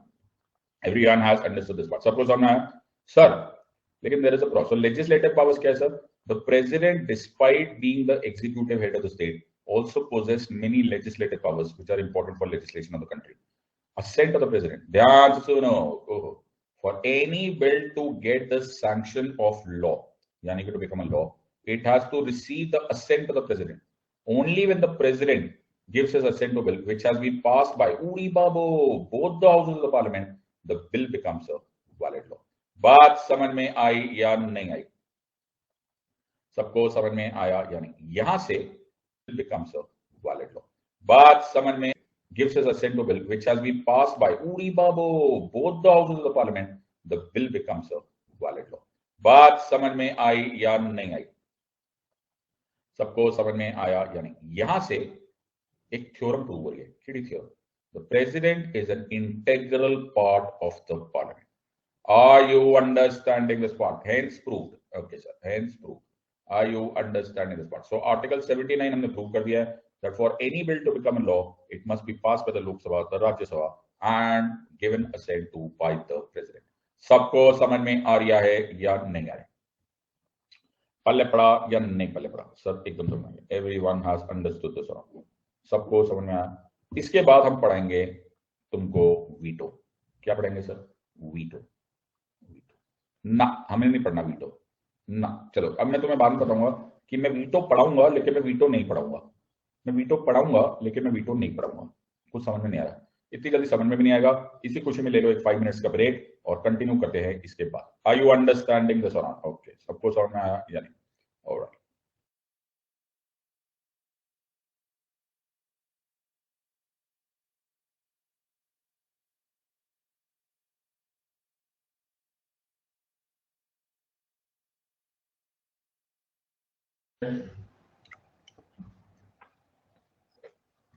ओके, तो मुझे थोड़ा सरप्राइज हुआ, लेकिन फिर भी मैं एक बार ये रूल्स एंड रेगुलेशंस तुम्हें फिर से दिखा देता हूँ। तो मैं चाहता हूं कि तुम लोग सब लोग इस चीज को जरा ध्यान से देख लो। जैसा भी वो एक जना पूछ रहे हैं कि सर हमें एनसीईआरटी पढ़नी चाहिए, तो ये जो मैंने इतना बड़ा टेबल लगा के रखा हुआ है ना, ये इतने सारा मैंने जो लिखा हुआ है, ये मैंने जगह भरने के लिए नहीं रखा हुआ। ये तुम्हें पास कराने का एकमात्र तरीका है। इस वीडियो सीरीज का, इन क्लासेस का फायदा तभी उठेगा जब तुम इन वीडियोस को कम से कम 3 बार देखोगे। इनमें से जो बात तुम नहीं मानोगे ना बेटा, बाद में पछताओगे।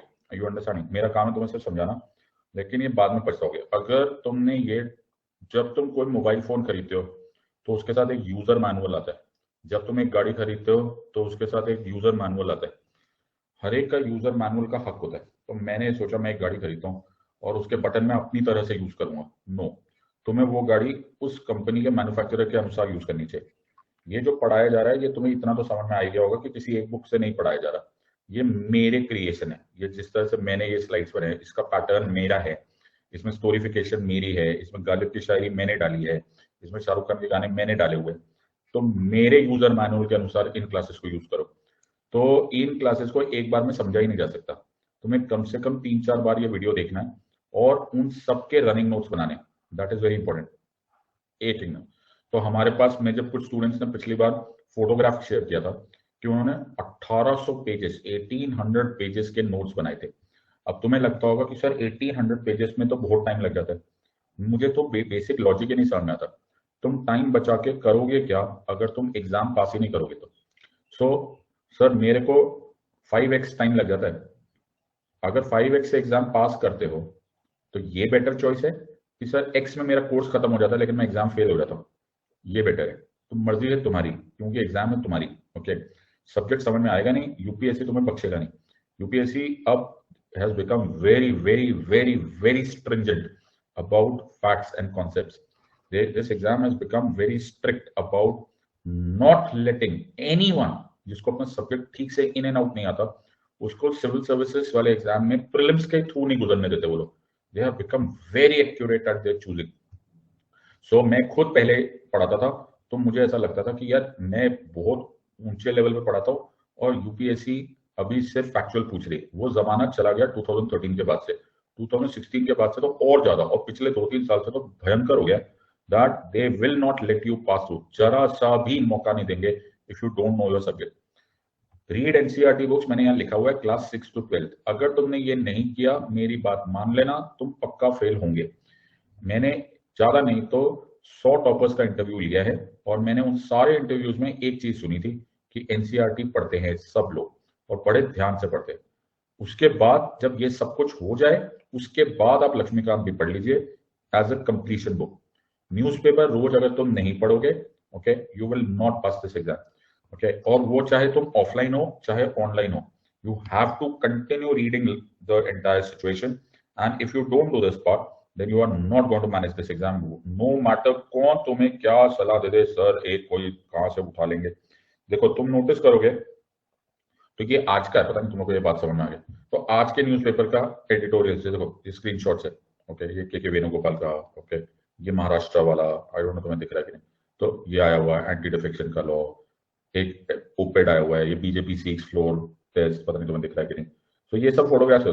सो ऐसा एक दिन नहीं होगा, मुझे तो ये सब्जेक्ट ऑलरेडी बहुत अच्छे से आता है, ओके, भगवान की दया से मुझे अब तो इस सब्जेक्ट का एक्सपर्ट माना जाता है, तो मैं तो इसके बाद कुछ भी पढ़ा दूं वो चलेगा। No, the biggest secret in life is की life is like a bicycle, riding a bicycle. Cycle को एक ही जगह खड़ा नहीं रखा जा सकता, साइकिल को चलाते रहना पड़ता है, ओके, तभी तुम जिंदा रहोगे, वरना बर्बाद हो जाओगे। सो मोमेंटम आपको हमेशा मेंटेन करना पड़ता है, you have to continue working at your notes. तो आपने नोट्स बनाए, आप न्यूज़पेपर पढ़ते रहो, कनेक्शन आता रहेगा, लास्ट डे तक तुम्हारा रिवाइज होता रहेगा। This is very very important for understanding of this entire thing. अगर तुम्हें ये नहीं समझ में आ रहा, तो तुम ऑडी को मारुति की तरह चला रहे हो, मारुति को स्कूटर की तरह चला रहे हो, which is certainly not acceptable. So मेरा काम है तुम्हें समझाना। अगर तुमने पास होना है, अगर तुमने सिर्फ अटेम्प्ट देना है, तो मैं कुछ भी नहीं कह सकता। कुछ लोगों को सिर्फ अटेम्प्ट भी देना होता है, ऐसा भी होते हैं लोग, मैंने देखा है। वो बोलते हैं कि यार सर 2-3 साल ना सर घर वालों पे वट बनी रहती है, पूरे घर वाले घबराए रहते हैं, पूरा मोहल्ला घबराए चल रहा होता है कि भाई अगले साल ना पता नहीं चलेगा, पता था एसपी बन गया, तो 2-3 साल तो सर हमारा सर चाय की टपरी पे उधार पक्का होता है, ओके।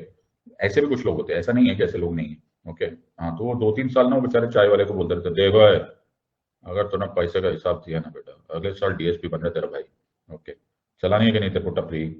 अब सामने वाले को थोड़ा ना मालूम होता है कि भैया तुमने कितनी पढ़ाई करी। अब बेचारा वो चाय वाला घबरा जाता है, वो तो कहीं गलती से बन गया ना भाई, बड़ा नुकसान हो जाएगा, तो बोलता चल कोई बात नहीं, इसको डिप्रिसिएशन में डाल देते हैं, इसको चाय पिलाते रहते हैं। आई यू अंडरस्टैंडिंग? तो ये भी ऐसे बहुत सारे लोग होते हैं, मैं जानता हूँ क्या यू। ऑलराइट, मिस्टर कटोच बोले सर आप लेजेंड हो इस सब्जेक्ट के, एक्सपर्ट नहीं हो। हाँ, लेजेंड्स सबको समझ में आ गया या नहीं? Alright, thank you very much mister Katoch. पल्ले पड़े आगे सर। अब मैं, तुम चल रहे हो कि नहीं चल रहे हो सर? आपने सर जाते जाते ना एक बड़ा धर्म संकट छोड़ के गए थे, क्या हो गया सर? हमारा दिल टूट गया, हम पूरे ब्रेक सोचते रह गए कि सर ये क्या बोल गए, क्या बोले।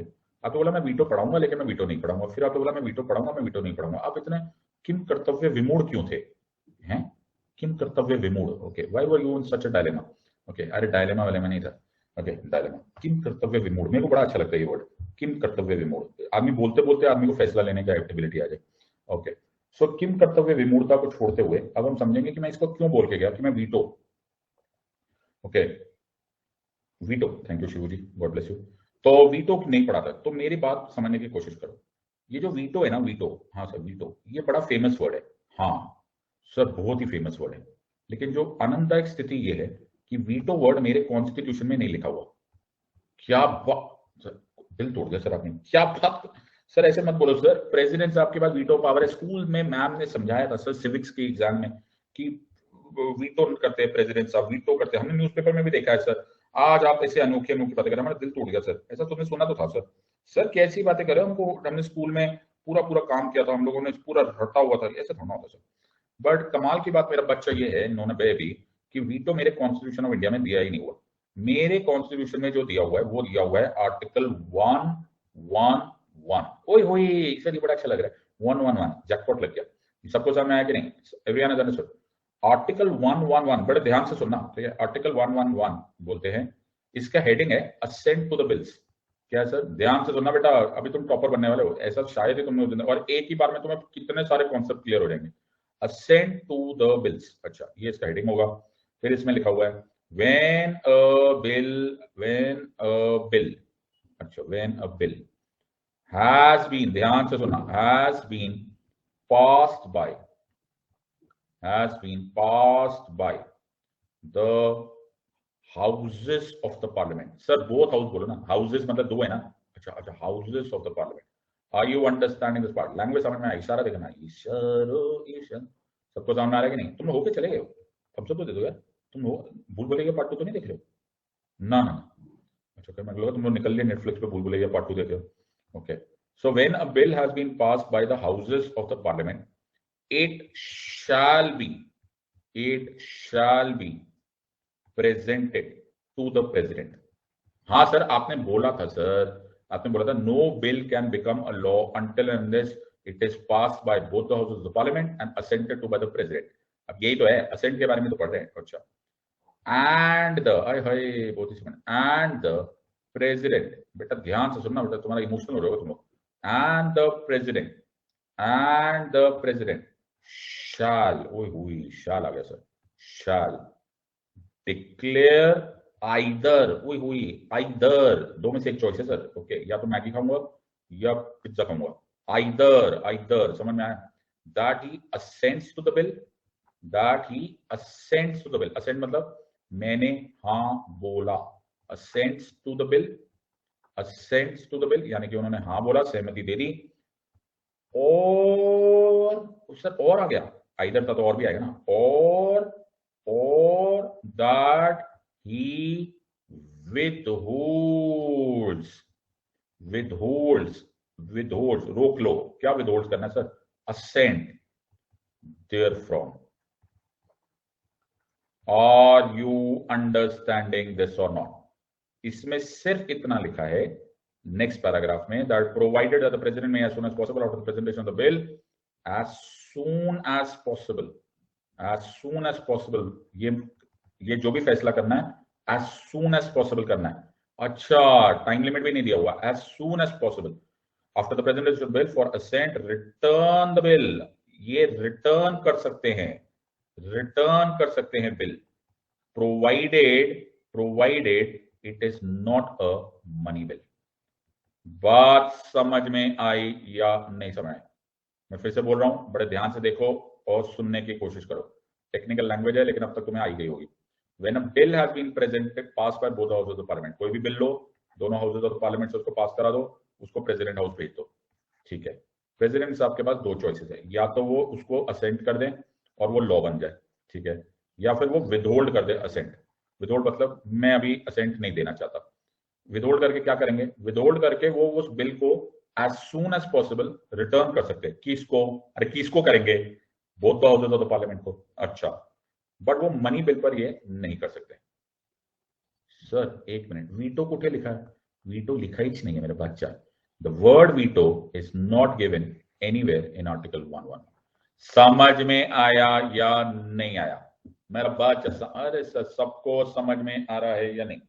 सबको समझ में आ रहा है या नहीं आ रही? सर हमको सब समझ में आ रही है। एवरीवन हैज अंडरस्टूड दिस और नॉट? सबको समझ में आ गया? एवरीवन हैज अंडरस्टूड दिस और नॉट? Yes sir.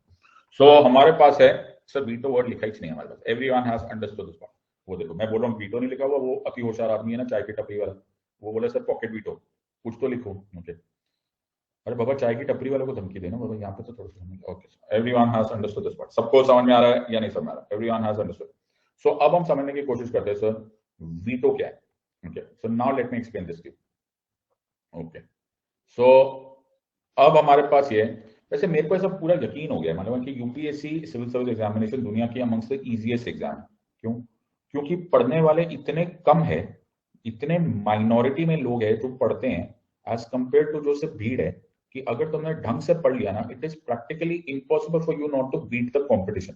तो तुम यूपीएससी को मत हराने की कोशिश करो, तुम अपने कॉम्पिटिशन को हराने की कोशिश करो। मेरी बात समझ में आ रही है कि नहीं? तुम यूपीएससी से मत घबराओ, यूपीएससी को कोई नहीं हरा सकता। It is too big an organisation और वो कुछ भी क्वेश्चन पूछ सकते हैं। लेकिन जो मजेदार बात है कि तुम्हारा कंपटीशन ऐसे यूजलेस लोगों से बना हुआ है, तुम सिर्फ पढ़ाई पर 80% भी ध्यान दोगे ना, तुम इस एग्जाम में सेल थ्रू कर जाओगे। अब इतने यूजलेस कंपटीशन होता है, कोई पढ़ के नहीं राजी है। 10 लाख लोगों में से 9 लाख लोग सिर्फ टाइम पास कर रहे हैं, मेरी बात मान लेना। ओके, अभी मैं उसको बोल रहा हूँ वो पॉकेट वीटो लिख रहा है, वो दूसरा बंदा आके एब्सोल्यूट वीटो लिख रहा है। तो इन्होंने कहीं कहीं सुनी सुनी बातें होती है, कुछ कुछ सुना कान में गया, पता नहीं कुछ समझ में आए ना आए, वो बड़बड़ा रहे होते हैं। अंडरस्टैंड, वो जैसे नींद में आदमी बड़बड़ा रहा होता है ना, नींद में थप्पड़ मारते कुछ, वो वाला हाल है ज्यादातर एस्पिरेंट्स का। तो तुम लोग सिर्फ ध्यान थोड़ी देर पढ़ाई पे करो, मेरी बात मानो, और सीधा तुम आईएएस ऑफिसर बन जाओगे। ओके, ऑन द कंपैरिजन तुम जेई एंट्रेंस दोगे, नीट की एंट्रेंस दोगे, या फॉर दैट मैटर क्लैट की एंट्रेंस दोगे, सारे के सारे मोटिवेटेड होते, तुम्हें मालूम है, सारे मोटिवेटेड होते, सब पागल हुए पड़े होते, सब पढ़ रहे होते। तो वहां पे कंपटीशन होता है बड़ा सीवियर। यहाँ पे तुम्हें 10 लाख में से 9 लाख लोग कैपिटल USELESS मिलते हैं। You understanding? तो पढ़ लो मेरे बच्चे, मौका अच्छा है। और तुम्हें पढ़ाने वाला मैं हूँ, तुम्हारी सही मायनों में किस्मत अच्छी है। मैं मेरे पास कोई बिल्कुल खाली डब्बा आ जाए ना, मैं उसको पॉलिटिकल एक्सपर्ट बना सकता हूँ। तो तुम आराम से पढ़ो, काम हो जाएगा तुम्हारा। Now try and understand what veto is. तो मैं तुम्हें वीटो समझाता हूँ। तो वीटो देखना है तुम, अरे सर हमको वीटो दिखाओ सर। वीटो अगर तुमको देखना है ना, तो मेरे साथ चलना पड़ेगा तुमको। आज मेरी गाड़ी में बैठ जाओ और मैं तुम्हें लेकर जाऊंगा यूनाइटेड नेशन सिक्योरिटी काउंसिल। हाँ सर, अब बिल्कुल ध्यान से सुनना बेटा, ये बहुत इंपॉर्टेंट कॉन्सेप्ट है। Sir United nation security council क्यों लेकर जा रहे हो? वहां पर एक्चुअली वीटो होता है, मैं तुम्हें बताता हूँ। तो यूनाइटेड नेशन सिक्योरिटी काउंसिल में क्या होता है, there are permanent members and there are non permanent members. Are you understanding? So permanent members होते हैं, नॉन परमानेंट मेंबर्स आते हैं। इस टाइम क्वेश्चन भी आया था एक्चुअली। सो परमानेंट मेंबर्स में कौन है सर? परमानेंट मेंबर्स में बैठे होते हैं यूएसए और यूके और फ्रांस और चाइना, और कभी कभी मैं भी चले जाता हूँ। सर आपके मतलब अभी नहीं गया, पर जाऊंगा मैं। ओके, आप भी बैठोगे? हाँ, yes, are you understand? So you have USA, UK, France, China and Russia. अब मान के चलो एक मोशन मूव किया गया। ओके, यूएसए क्या बोलता है, चलो अपन नॉर्थ कोरिया पे अटैक करेंगे। सर किम जोंग उन जून पर, हाँ सर किम जोंग उन जून उन उन, are you understanding? Okay sir. फिर यूके बोलेगा, जहां यूएसए बोलेगा वहां तो वो अपने आप ही हाँ बोल देता है। फिर फ्रांस बोला लगता है कुछ इंटरेस्टिंग होगा, चल अपन भी इसको कर देते। चाइना बोलेगा पता नहीं क्यों मजबूर करे, लेकिन चल अपन मान जाते। लेकिन रशिया अपनी बात से बहुत अडिग रहता है, भाई रशिया, ओके हम नहीं करने देंगे ये सब। तो सर पर रशिया अकेला क्या कर सकता है? 4 वोट्स तो फेवर में आई गए ना, सब लोग बोले किम जोंग जुंग जुंग उन पर अटैक करने का। रशिया यूज करेगा veto. Veto destroys the vote. What is I am saying? Veto destroys the vote majority. तो जो वोट की मेजोरिटी है वो एक ही वीटो काफी होगा और संपला। इन अदर वर्ड्स, नॉर्थ कोरिया पे अटैक नहीं होगा। आर यू अंडरस्टैंडिंग दिस और नॉट? सबको समझ में आ रहा है या नहीं समझ आ रहा? बाबा समझ ला कि नहीं समझ? तो लाइन क्या है सर? तो की लाइन है वीटो, बिल्कुल ध्यान से सुनना बेटा, तुम्हारा पूरा लॉजिक क्लियर हो जाएगा। Veto destroys the vote. Are you understanding? जो भी वोट मेजोरिटी है, वोट मेजोरिटी है, वो डिस्ट्रॉय हो जाती है। Are you understanding this? सबको समझ में आ रहा है या नहीं? ये लाइन समझना। सर आगे चलते हैं। Everyone has understood this part, very good. So everyone has understood. अब आगे चलते हैं। अब इसी चीज को यहां पर समझो कैसे सर। तो फिर से बता दो, फिर से बताएंगे। सो ये क्या है सर? सर ये है लोकसभा। अच्छा, और ये क्या है सर? ये है राज्यसभा। ओके, और ये क्या है सर? ये है the president of India. Are you understand? Sir bill को है ना लोकसभा ने पास किया। किसने? अरे बाबा बिल को है ना लोकसभा ने पास किया। अच्छा, और राज्यसभा ने भी पास किया। कैसे पास किया? अरे बाबा वोटिंग से किया सर, मेजोरिटी वोटिंग से। अच्छा, अब ध्यान से सुनना। प्रेसिडेंट साहब इसके पास ये बिल आया। अब प्रेसिडेंट साहब इस बिल का क्या कर सकते हैं सर? या तो वो इस बिल को असेंट दे सकते हैं और वो लॉ बन जाएगा। हाँ सर, या फिर वो इस असेंट को विदहोल्ड कर सकते हैं। विदहोल्ड करने का मतलब क्या होता है? विदहोल्ड करने का मतलब 3 में से एक है, अभी के लिए 2 ही समझ लो। एक ये हो सकता है कि ये इस बिल को एज सून एज पॉसिबल, मैंने क्या बोला? As soon as possible. मैंने क्या बोला? अरे sir as soon as possible. Okay, दोबारा भेज दे to the houses of the parliament. Language पकड़ना बेटा, मैंने क्या बोला? To the houses of the parliament. तो ये प्रोसेस दोबारा शुरू होगा जीरो से। Are you understanding this part? To the houses of the parliament. तो इसको बोलते हैं सस्पेंसिव वीटो। क्या बोलते हैं सर इसको? Suspensive veto. सर अभी आपने बोला था वीटो नहीं है, मैंने थोड़ा बोला कि वीटो नहीं है, मैंने बोला कॉन्स्टिट्यूशन में नहीं है। तुम लोग तो जो मर्जी बोल सकते हो ना। अच्छा, इसको बोलते हैं सस्पेंसिव वीटो। अच्छा, सस्पेंसिव वीटो जो होता है उसमें एक बार, क्या मैंने बोला? वन टाइम आप बिल को for the reconsideration of the houses of the parliament वापस भेज सकते हो। अगर तुम में से कोई नादान परिंदा इसको एग्जीक्यूटिव एडवाइस ऑफ 74 वाले से कंसल्ट कर रहे हो, तो आई होप तुम्हें अब फर्क पता चल गया है।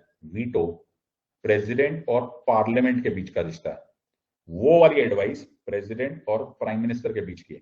ये रिश्ता क्या कहलाता है, are you understanding this part? तो ये जो वीटो वाली एडवाइस है, ये प्रेसिडेंट की लेजिस्लेटिव पावर वाली है, वो एग्जीक्यूटिव वाली थी। समझ ल कि नहीं समझ ल? अरे बाबा समझ में आया या नहीं समझ में? सर अब कैसा समझेंगे सर? एनसीईआरटी तो वर्ल्ड बैंक ने ले ली हमारी। अच्छा ओ सॉरी, सबको समझ में आया या नहीं समझ में आया? Everyone has understood this one. Sir world bank से दोबारा मंगवानी पड़ेगी। हाँ बेटा मंगवा लो बेटा, एनसीईआरटी पढ़ लो, कभी कभी पढ़ लेनी चाहिए, अच्छा लगता है। सर हम बीच में पढ़ते हैं एनसीईआरटी, बीच बीच में भूल भुलैया देखते हैं, लेकिन प्रॉब्लम ये है, ओके, प्रॉब्लम ये है कि ये एक ही बार हो सकती है। क्या? ये रिकंसिडरेशन के लिए सिर्फ वन टाइम किया जा सकता है, only once, one only. Sir ये पार्लियामेंट ने क्या किया मालूम है? पार्लियामेंट ने ये जब रिकंसिडरेशन के लिए आया, फिर से वोट बाय मेजोरिटी किया, फिर से राज्यसभा में गया, फिर से प्रेसिडेंट साहब के पास आ गया। हो अब क्या हो गया सर? काम हो गया। You shall assent. Are you understanding this और नॉट? अब ये लॉ बनना पड़ेगा। आर यू अंडरस्टैंडिंग दिस और नॉट? तो ये शैल असेंट हो गया। तो अब तुम्हें याद आया होगा प्रेसिडेंट कलाम का जो एग्जाम्पल था with regards to the office of profit amendment of 2006 bill. वो प्रेसिडेंट कलाम साहब ने बिल वापस भेजा था, लेकिन पार्लियामेंट ने उसको दोबारा पास कर दिया, तो फिर अब मजबूर है, अब ये शैल असेंट है। सर सबको समझ में आ रहा है या नहीं समझ में आ रहा? Everyone has understood this. सबको समझ में आ गया या नहीं समझ में आ गया? पल्ले पड़ गया सर? Everyone has understood? ये समझ? Sir sir sir sir sir एक और होता है, एक और, ओके, एक और होता है। तो एक और होता है, तो प्रेसिडेंट साहब को मैंने फोन किया, मैंने कहा प्रेसिडेंट साहब आप ना बिल ना वापस भेज सकते हो, वापस जाएगा बट एक ही बार जा सकता है। फिर उन्होंने वापस भेज दिया, तो शैल असेंट हो जाएगा। ये क्या हो जाएगा सर? शैल असेंट हो जाएगा। ओके, तो प्रेसिडेंट साहब ने बोला सिद्धार्थ एक बात बता, शैल असेंट हो जाएगा मतलब मैंने कहा मतलब शैल असेंट हो जाएगा? तो बोले सिद्धार्थ वीटो का मतलब होता है destroys the majority vote, destroys the majority vote. तो डिस्ट्रॉय तो हो नहीं रहा ना सिद्धार्थ।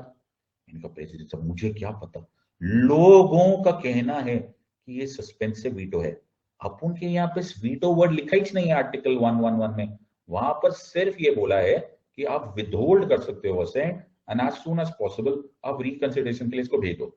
इसी को लोगों ने प्यार मोहब्बत से वीटो बोल दिया, लेकिन ये वीटो वो वाला वीटो नहीं है प्रेसिडेंट साहब जो यूनाइटेड नेशन सिक्योरिटी काउंसिल में होते हैं। Your veto does not destroy the vote, it only delays the parliament. Are you understanding this or not? समझ लो कि नहीं? Are you understanding? It only delays the parliament. Are you understanding? आप process slow कर सकते हो, you can not destroy the vote. पल्ले पड़ रही है नहीं पल्ले पड़ रही है? अरे बाबा समझ लो कि नहीं समझ लो? तो प्रेसिडेंट साहब ने थोड़े से नाराज हुए, ओके, बोले सिद्धार्थ तुमने फिर इसको वीटो क्यों बोला? मैंने कहा मैंने क्या बोला, मैं थोड़ा बोलता, लोग बोलते हैं। I understand? लोग, कुछ तो लोग कहेंगे, लोगों का काम है कहना। सर गाने में जाएगा, आगे बोलो। अब है हमारे पास दूसरा, ओके, अब दूसरा एग्जाम्पल। सर दूसरा भी है? हाँ, तो ये क्या है सर? अब जो आप बोलोगे वही है सर। ये अरे लोकसभा है बाबा, कैसी बातें कर रहे हैं? अच्छा अच्छा, ये लोकसभा है, ओके। ये क्या है? ये राज्यसभा है बाबा, ओके। ये क्या है सर? ये जो है ये है प्रेसिडेंट, ओके। तो एक और तरीका हो सकता है, सूरत हाल, ओके, आंखों देखा हाल ये है कि एक बिल आया, ओके, और बिल लोकसभा में पास हो गया, वेरी गुड, राज्यसभा में भी पास हो गया। कैसा पास हुआ? नादान परिंदे, वोट बाय मेजोरिटी पास हुआ ना। अच्छा ओके ओके, समझ गए। फिर किसके पास गया? फिर प्रेसिडेंट साहब के पास गया। प्रेसिडेंट साहब के पास दो चॉइसेस है। कौन सी चॉइस है? एक चॉइस है कि वो इसको असेंट कर दे, फिर क्या असेंट होगा तो वो लॉ बन जाएगा, बहुत बढ़िया। या फिर प्रेसिडेंट साहब क्या करेंगे? वापस थोड़ा भेजेंगे, वापस नहीं भेजे, प्रेसिडेंट साहब इसको अपनी पॉकेट में रख लेंगे। मतलब तो जैसे सास बहू की लड़ाई नहीं होती, तो सास बहू की जब लड़ाई होती है ना, तो सास ना बहू को बोलती है ना मैं तेरे को घर से निकालूंगी ना मैं घर में रहने दूंगी, ओके, मैं तुझसे बात ही नहीं करूंगी, जा। मैंने बात कर दी। तो बहू भी बोलती है जा मम्मी जी, ना मैं भी घर नहीं छोड़ूंगी, ना मैं आपको साथ बात करूंगी, मैं भी बात नहीं करूंगी, जाओ, मैं भी नहीं करती, मैं कुछ भी नहीं करती। तो जब पतिदेव घर आते हैं रात को, तो बोलते क्या हो गया घर में इतना सीज फायर क्यों हो रहा है? बोले ना हम लोगों ने पॉकेट वीटो किया हुआ है। इन अदर वर्ड्स, ना हम इसको एक्सेप्ट करेंगे, ओके, ना हम इसको रिजेक्ट करेंगे। ना हम इसको एक्सेप्ट करेंगे ना हम इसको रिजेक्ट करेंगे, हम इसको विदहोल्ड ही रखेंगे। Are you understand? सर कितने टाइम तक झगड़ा होगा, कब तक पॉकेट वीटो किया जा सकता है? आज तक कोई दुनिया में प्रेडिक्ट कर रहा है कि सास बहू की लड़ाई कितने टाइम तक चली? ना। एकता कपूर 20 साल से चला रही है। वो सही बात है। In other words pocket veto का इंडिया में कोई टाइम लिमिट नहीं दिया हुआ। आर यू अंडरस्टैंडिंग दिस और नॉट? सबको समझ में आ रहा है या नहीं? Every one has understood. Sir ये तो विदहोल्ड हो गया सर, जब विदहोल्ड हो गया तो लॉ नहीं बनेगा। आर यू अंडरस्टैंडिंग दिस और नॉट? सबको समझ में आया या नहीं समझ? Everyone has understood this part. पल्ले पड़ा या नहीं? Everyone has understood this part. So India में कोई टाइम लिमिट होता नहीं sir. Everyone has understood this one. बहुत बड़े सर। Everyone has understood? एकदम समझ आ गया सर।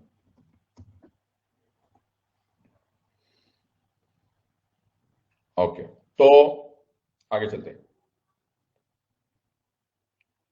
तो इंडिया में सर पॉकेट वीटो यूज हुआ है क्या? हाँ हाँ, इंडिया में पॉकेट वीटो यूज हुआ। तो इंडिया में एक ही बार पॉकेट वीटो यूज हुआ, जब राजीव गांधी साहब की सरकार थी। जब राजीव गांधी साहब की सरकार थी तो प्रेसिडेंट साहब थे ज्ञानी जैल सिंह साहब। तो ज्ञानी जैल सिंह साहब जो थे वो प्रेसिडेंट थे, तो उन्होंने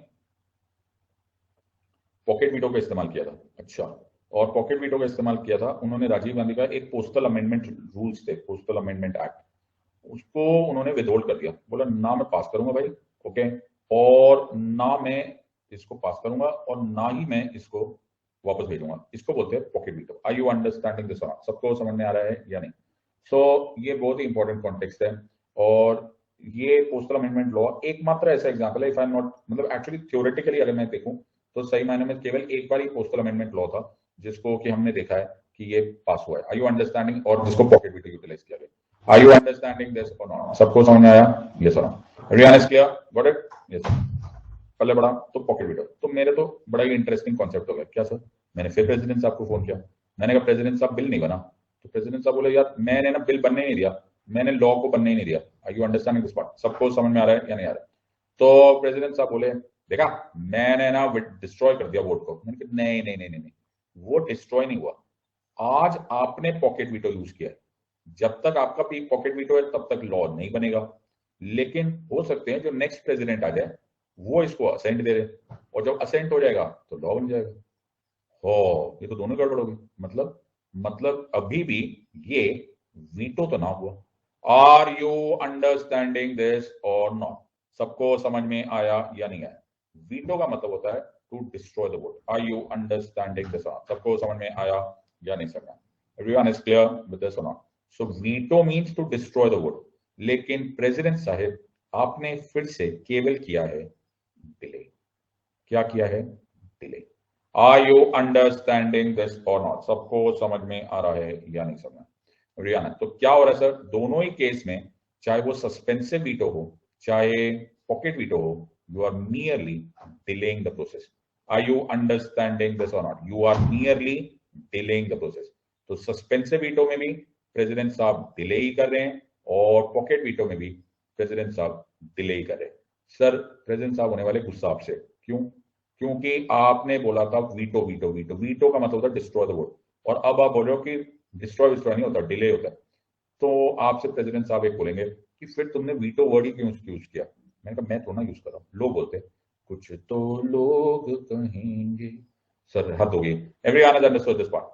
सबको समझ में आ गया या नहीं समझ में आ गया? सो वीटो वर्ड हमारे यहाँ लिखा ही नहीं है, तो हम कैसे यूज कर ले? हमारे यहाँ लिखा है विदहोल्ड इट्स असेंट, वो भी मनी बिल के लिए नहीं यूज किया जा सकता। आर्टिकल 111 में विदहोल्ड, वीटो लिखा ही नहीं। हाँ, एक वीटो होता है, ऐसा होता तो जरूर है, ओके, वो वीटो होता है जिसे बोलते हैं एब्सोल्यूट वीटो। अच्छा, ये क्या होता है? एब्सोल्यूट वीटो अगर प्रेसिडेंट साहब यूज करते हैं तो जो बिल है वो रिजेक्ट हो जाता है। सर देखा, हो गया ना, मैंने आपको बोला था, ये हो गया, देखा सर? नहीं बेटा, ज्यादा घबराओ मत, क्योंकि एब्सोल्यूट वीटो प्रेसिडेंट साहब यूज कर नहीं सकते जब तक कि प्राइम मिनिस्टर साहब यानी कि गवर्नमेंट उनको एडवाइस नहीं देती। ये किस तरह का वीटो हुआ सर?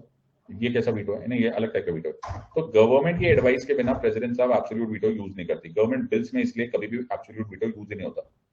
तो कमाल हो गया सर। कहने की बात यह है कि ये वीटो जो लग रहा था वीटो है, जो रशियन टाइप का वीटो लग रहा था, वो गवर्नमेंट बिल्स में यूज हो नहीं सकता, और जो हो सकता है उसमें डिले होता है लेकिन डिस्ट्रॉय तो नहीं होता। I hope everyone has understood this और नॉट? सबको समझ में आ रहा है या नहीं? Everyone has understood. तो हमारे यहाँ पे जो वर्ड वीटो है उसको ऐसे लिखना चाहिए, कैसे लिखना चाहिए? ऐसा, कैसा? कोट्स में। आई यू अंडरस्टैंडिंग दिस पार्ट? ये है एक्चुअली वीटो वर्ड है ही नहीं, you understanding this part, but हम उसको यूज करते हैं इन बिकॉज हमारे पास और कोई बेटर वर्ड नहीं मिला। You understanding this part? सबको समझ में आ रहा है तो नहीं? तो मेरे को एक ख्याल आया, क्या सर? तो मेरे को एक ख्याल ये आया कि जब वीटो देना ही नहीं था, जब डिस्ट्रॉइंग ऑफ वोट की बात देनी ही नहीं थी, तो ये वीटो दिया क्यों? तो सबसे पहले मैं दो वाई को समझने की कोशिश करता हूं कि why does the constitution of India does not actually give vote destroying power और वोट डिस्ट्रॉइंग यानी कि जिसको हम बोल रहे हैं veto power to the president. हाँ सर, ये वाली बात तो बता, जब रशिया को मिल सकता है, यूनाइटेड नेशन सिक्योरिटी काउंसिल में मिल सकता है, तो हमारे प्रेसिडेंट साहब को भी दे देते। तो नादान परिंदे, किसको देना था? सब प्रेसिडेंट को। Okay, vote destroying power to the president क्यों नहीं दिया जाता? तो पार्लियामेंट का जो वोट है उसको डिस्ट्रॉय करने की पावर प्रेसिडेंट साहब को क्यों नहीं दी गई? सर बड़ा इंटरेस्टिंग कॉन्सेप्ट है। Executive is responsible to the legislature. हाय हाय सर, दोनों जगह से सर अरे सर ये मंत्र कहां काम आएगा? आर यू अंडरस्टैंडिंग दिस और नॉट? सबको समझ में आया या नहीं? मैंने तुम्हें पहली बार ये पढ़ाया था और मैंने बोला था तुम्हें ये मंत्र बार बार काम आएगा। Are you understanding? अगर मैंने प्रेसिडेंट साहब को वीटो पावर दे दी, तो लेजिस्लेचर को वो डोमिनेट कर सकते हैं। आर यू अंडरस्टैंडिंग दिस और नॉट? सबको समझ में आया या नहीं? तो मैं चाह कर भी मैं आपको वोट डिस्ट्रॉइंग पावर नहीं दे सकता। आर यू अंडरस्टैंडिंग दिस और नॉट? सबको समझ में आ गया या नहीं समझ में? Just one moment please.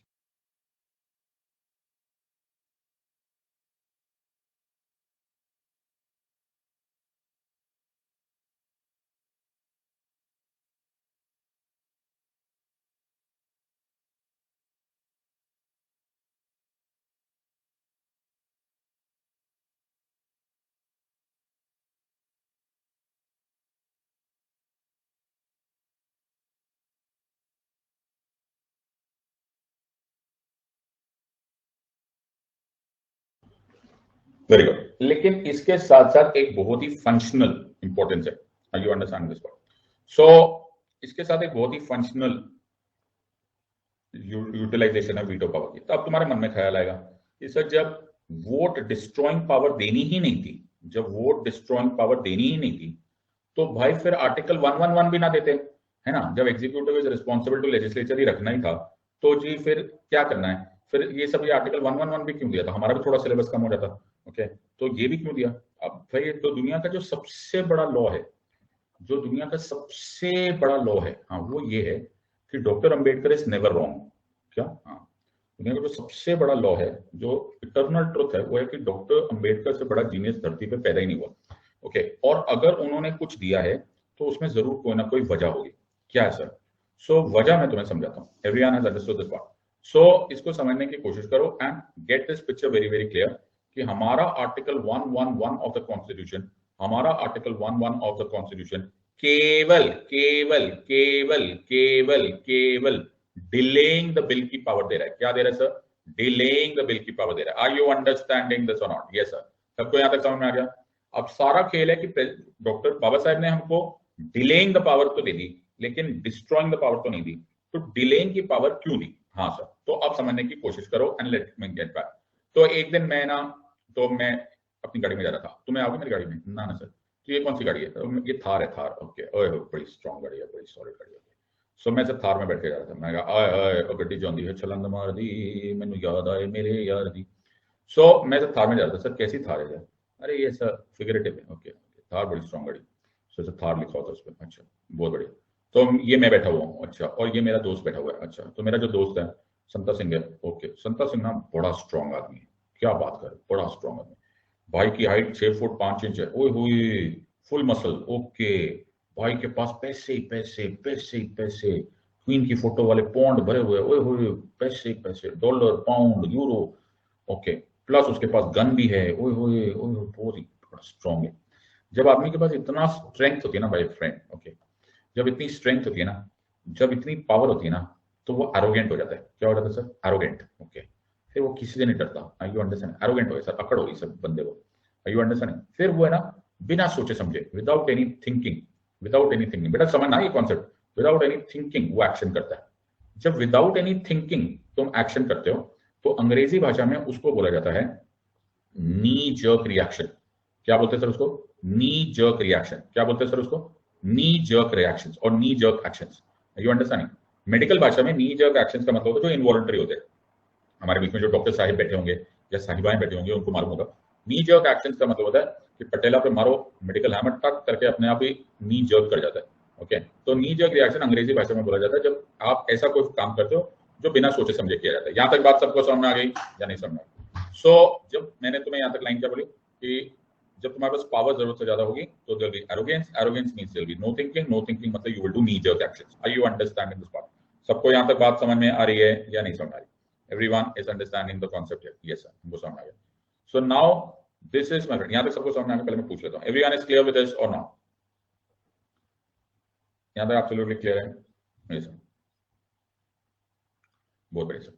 So these are called as knee jerk actions और knee jerk reactions, वो एक्चुअली तुम्हारे पावर पे होती है। ओके सर, सो इससे मुझे कुछ और थॉट प्रोसेस समझ में आया सर। थोड़ा सा दिमाग लगा के सोचो, इस बारे में सोचो कि मैंने पहले भी ये बात बोली थी कि हमने 2 घंटा लगाए, पूरा 2 घंटा हमने बड़ी मेहनत की और हमने पैसेज ऑफ बिल्स का चैप्टर खत्म किया था। तुम्हें याद है? हाँ सर, हमने पैसेज ऑफ बिल्स किया था, हमने पढ़ने की कोशिश की थी ऑर्डिनरी बिल क्या होता है, कॉन्स्टिट्यूशनल अमेंडमेंट बिल कैसे पास करते हैं, मनी बिल पास करते हैं। But actually passage of bills के बारे में जो जो अंडरलाइन फाउंडेशन लाइन है वो क्या है सर? Majority rule. येस और नो? I understand? बाकी सारा प्रोसेस सब बात की बात है, लेकिन जो इंपॉर्टेंट वर्ड है वो है majority rule. I hope everyone agrees on this. सबको सर जिसके पास मेजोरिटी वो इस बिल को पास कर देगा, चाहे वो कोई भी बिल हो। आई यू अंडरस्टैंडिंग? वो कौन सी मेजोरिटी वो अलग बात है, लेकिन finally is majority rule. I you understand? हाँ सर। सर अगर मेरे पास नंबर्स मेरे फेवर में है तो मैं इस बिल को पास कर दूंगा, और अगर नंबर्स मेरे फेवर में नहीं है तो मैं इस बिल को नहीं पास करूंगा। तो मैंने एक दिन प्राइम मिनिस्टर साहब को फोन किया, मैंने प्राइम मिनिस्टर साहब को बोला, मैंने कहा प्राइम मिनिस्टर साहब ओके, जो बिल पास करना होता है ना उसके लिए मेजोरिटी रूल चाहिए होता है। तो प्राइम मिनिस्टर साहब ने बोला सिद्धार्थ तेरे को एक बात बतानी है कि मेरी सरकार चल रही है। क्या चल रही है?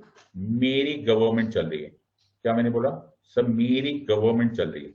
क्या मैंने बोला सर? मेरी सरकार चल रही है, मेरी गवर्नमेंट चल रही है। गवर्नमेंट चलना और सरकार चलने का मतलब ही क्या होता है सर? गवर्नमेंट चलना और सरकार चलने का मतलब ही ये होता है कि तुम्हारे पास majority. Are you understanding this और नॉट? सबको समझ में आ रहा है या नहीं? Everyone has understood. सो सरकार है मतलब मेरे पास मेजोरिटी है। I hope you are understanding line, yes और नो? तो जब प्राइम मिनिस्टर साहब के पास गवर्नमेंट है तो उनके पास मेजोरिटी भी है। हाँ सर, ऑब्वियस है, तभी तो सरकार है, वरना देखा नहीं आज महाराष्ट्र में क्या हुआ? हाँ सर, सारा खेल तो मेजोरिटी का है। और अगर तुम्हारे पास मेजोरिटी है तो तुम्हारे पास नंबर्स है, और अगर तुम्हारे पास नंबर्स है तो तुम कोई भी बिल पास कर सकते हो। सर अपन के पास बहुत पैसा है सर, अपन जब दुकान में जाते हैं ना सर तो अपन घड़ी पे हाथ नहीं रखते बाबू, अपन दुकान पे हाथ रखते हैं। क्या सर? ओए होए अकड़ देखो भाई, अपन सर सामान पे हाथ नहीं रखते, अपन दुकान खरीद के लाते हैं। समझ में आ रहा सर? एरोगेंस देखो, अकड़ देखो, ओए होए अकड़। अपन सर ऐसा सर छोटा सामान वामान तो सर छोटे छोटे शॉपिंग से होता है। अपन लेजेंड है, अपन सर दुकान खरीद के आते हैं। सर अकड़ सर गॉगल्स पहन लो। ये जब एरोगेंस होता है ना भाई, आदमी के पावर होती है ना, फिर वो नी जर्क रिएक्शन करता है। क्या करता है sir? Knee jerk reaction. Are you understanding this और नॉट? सबको समझ में आ रहा है या नहीं सर? सबको समझ में आ रहा है या नहीं समझ में आ रहा? और सर ये अपन स्टाइल है सर, आप उनके पास। तो मेरा फ्रेंड है जो संता सिंह, मेरे पास एक दिन बैठा हुआ था, तो मैं और उसके साथ थार में जा रहा था, तो मैं संता सिंह के साथ बैठा हुआ था। मैं भोला आदमी, तुम्हें मालूम है मैं तो हम्बल हूं, तो मैं संता के साथ, मैं कहा संता चल एक बार गेड़ी मार के आन दे थार। तो थार में हम ड्राइव पे चले गए। जैसे हम जा रहे थे तो बाजू से एक और गाड़ी ना ऐसे करके ये क्या कर रहे सर, ओवरटेक करके निकल गई। और संता सिंह का ईगो हर्ट हो गया। संता बोला सिद्धार्थ सिट बैक रिलैक्स, मैनू करने दे। मैं क्या कर रहा है? कहता है मैंने निकाल लिया बेटा गन, ओके अब मैं इसके पीछे जाऊंगा और इसने ओवरटेक किया कैसे, मैं इसको मार दूंगा। मैंने कहा भाई क्या कर रहे हैं? बोला मैं इसको मार दूंगा। मैंने कहा ना मेरे भाई नहीं करते भाई, मर्डर वर्डर नहीं करते, अगेंस्ट लॉ नहीं करते। मैंने कहा भाई प्लीज। बोला तेरे को मालूम नहीं है मेरी हाइट 6 फुट 5 इंच है, मैं फुल मसल हूं, मेरे को डॉलर ही डॉलर, यूरो यूरो, पाउंड ही पाउंड साडे कोल गन हैगी, मेरे पास पावर है, मेरे पास एरोगेंस है, मैं बिना सोचे समझे इसको उड़ा दूंगा। समझ के क्या रखा है इसने सब? ओहो, आर यू अंडरस्टैंडिंग दिस और नॉट? सबको समझ में आ रहा है या नहीं? He is about to do a knee jerk action. ये मर्डर कर देगा सर, मर्डर कर देगा। इसको रोक लो, इसको रोको सर, इसको रोको, संता सिंह को रोको। तुम्हारा दिमाग खराब हो गया, मैं कैसा रोकूं इसको? सर हाथ पकड़ लो, उसको उसको जाने मत दो। तुम्हारा दिमाग चल गया क्या? 6 फुट 5 इंच का ऑल मसल है, कैसा रोकूं मैं? सर उसको डरा दो, उसके पास गन है बाबा, मैं कैसा डरेगा बाबा? ओके, मैं कैसा डरूंगा? तुम कुछ भी बोलो, तुम मेरे को पिटवाओगे यार, थार में मेरी पिटाई हो जाएगी। तो सर लेकिन ये गड़बड़ हो जाएगी सर, उसको रोको सर, वो he is about to break law, उसके ऊपर केस चलेगा सेक्शन 302 का, फिर आप ही को केस लड़ना पड़ेगा, फिर आपको डिस्काउंट भी देना पड़ेगा। लेकिन ये तो गलत है ना सर, दोस्त है सर, ये दोस्त को तो बचाना आपका काम है ना। क्या है? दोस्त है, हाँ, दोस्त के पास एरोगेंस आ गई है, दोस्त गलती कर रहा है। क्यों गलती कर रहा है? क्योंकि वो नी जर्क एक्शन कर रहा है। एज अ दोस्त मुझे उसको रोकना चाहिए। ये दोस्ती हम नहीं तोड़ेंगे, सब कैसा रोकोगे ये तो सोचो। 100 किलोमीटर की स्पीड पे थार जा रही है, बंदूक उसके पास, पैसा उसके पास, मसल उसके पास, आप कैसे रोकोगे? मैं पास एक आइडिया है। क्या सर? मैं संता सिंह को बोलूंगा, संत्या वीरे बिल्कुल सही कह रहा है, मैं भी है ना तेरे साथ बिल्कुल अग्री करूंगा, लेकिन ना कल मारेंगे हैं, कल सुबह सुबह मैं भी तेरे साथ चलूंगा, इसको पकड़ के मारेंगे। आज नहीं, आज नहीं, कल मारेंगे, कल तैयारी से जाएंगे, कल मारेंगे, आज नहीं। संता बोला पक्का? मैं कहा हाँ भाई, कल मारेंगे, आज नहीं, कल कल कल कल पक्का। तो संता का टाइम मिल गया to not do knee jerk reaction. धीरे धीरे उसको रैशनल थॉट प्रोसेस आएगा, उसको थिंकिंग का टाइम मिलेगा। ये सर हमारे यहाँ पे बड़ा कॉमनली होता है, हमारे नॉर्थ इंडिया में बड़ा कॉमनली होता है। जब हम लड़ने जाते हैं ना तो पापा जी बोलते हैं, दादाजी बोलते हैं, पापा गुस्सा हो गए तो दादाजी ने पापा को बुलाया, ओए पुत्र ठंड रख, पुत्र ठंड रख, सोच समझ के कल कल फैसला करेंगे, कल फैसला करेंगे। क्यों कल फैसला करेंगे? कल इसलिए फैसला करेंगे ताकि नी जर्क रिएक्शन ना हो, ताकि जो भी एक्शन हो वो रैशनल हो, वो थिंकिंग हो। कल जब संता उठेगा, there is a higher chance कि वो ये काम ना करे। Yes sir, are you understanding this और नॉट? वैसे ही मेरे फ्रेंड, हमारे प्रेसिडेंट साहब ने हमारे प्राइम मिनिस्टर को, हमारी लोकसभा को, जिसमें प्राइम मिनिस्टर साहब की सरकार है, जिसमें प्राइम मिनिस्टर साहब की मेजॉरिटी है, जिनके पास एरोगेंस ऑफ पावर है, जिनके चांसेस है नी जर्क रिएक्शन होने की, जो नी जर्क लेजिस्लेशन करेंगे, जब जो लॉ बनाना चाहेंगे वो बना सकते हैं, उनके पास पावर है, वो सब कुछ कर सकते हैं, वो 6 फुट 5 इंच है, वो मसल है। लेकिन हम नहीं चाहते कि लेजिस्लेशन नी जर्क हो, हम चाहते हैं लेजिस्लेशन रैशनल हो, हम चाहते हैं लेजिस्लेशन सोच समझकर रीजन के साथ किया जाए। लेकिन प्रेसिडेंट साहब रोक नहीं सकते। क्यों? क्योंकि executive is responsible to the legislature. वो डिस्ट्रॉय नहीं कर सकते वोट को, हाँ सर, वो वीटो नहीं यूज कर सकते, सो कॉल्ड वीटो, लेकिन वो ये डिलेइंग वीटो कर सकते हैं। हाँ, वो लोकसभा को सस्पेंसिव वीटो करके डिले कर सकते हैं, पॉकेट वीटो करके डिले कर सकते हैं।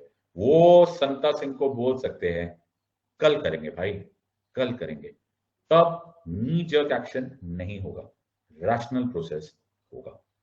इसीलिए बोला जाता है प्रेसिडेंट साहब और प्राइम मिनिस्टर साहब के बीच का जो रिश्ता है वो है फ्रेंड, फिलोसोफर एंड गाइड का। किसका sir? Friend, philosopher and guide का। सो वीटो की पावर या आर्टिकल 111 की पावर क्यों दी गई? Because the president acts as the friend, philosopher and guide to the prime minister.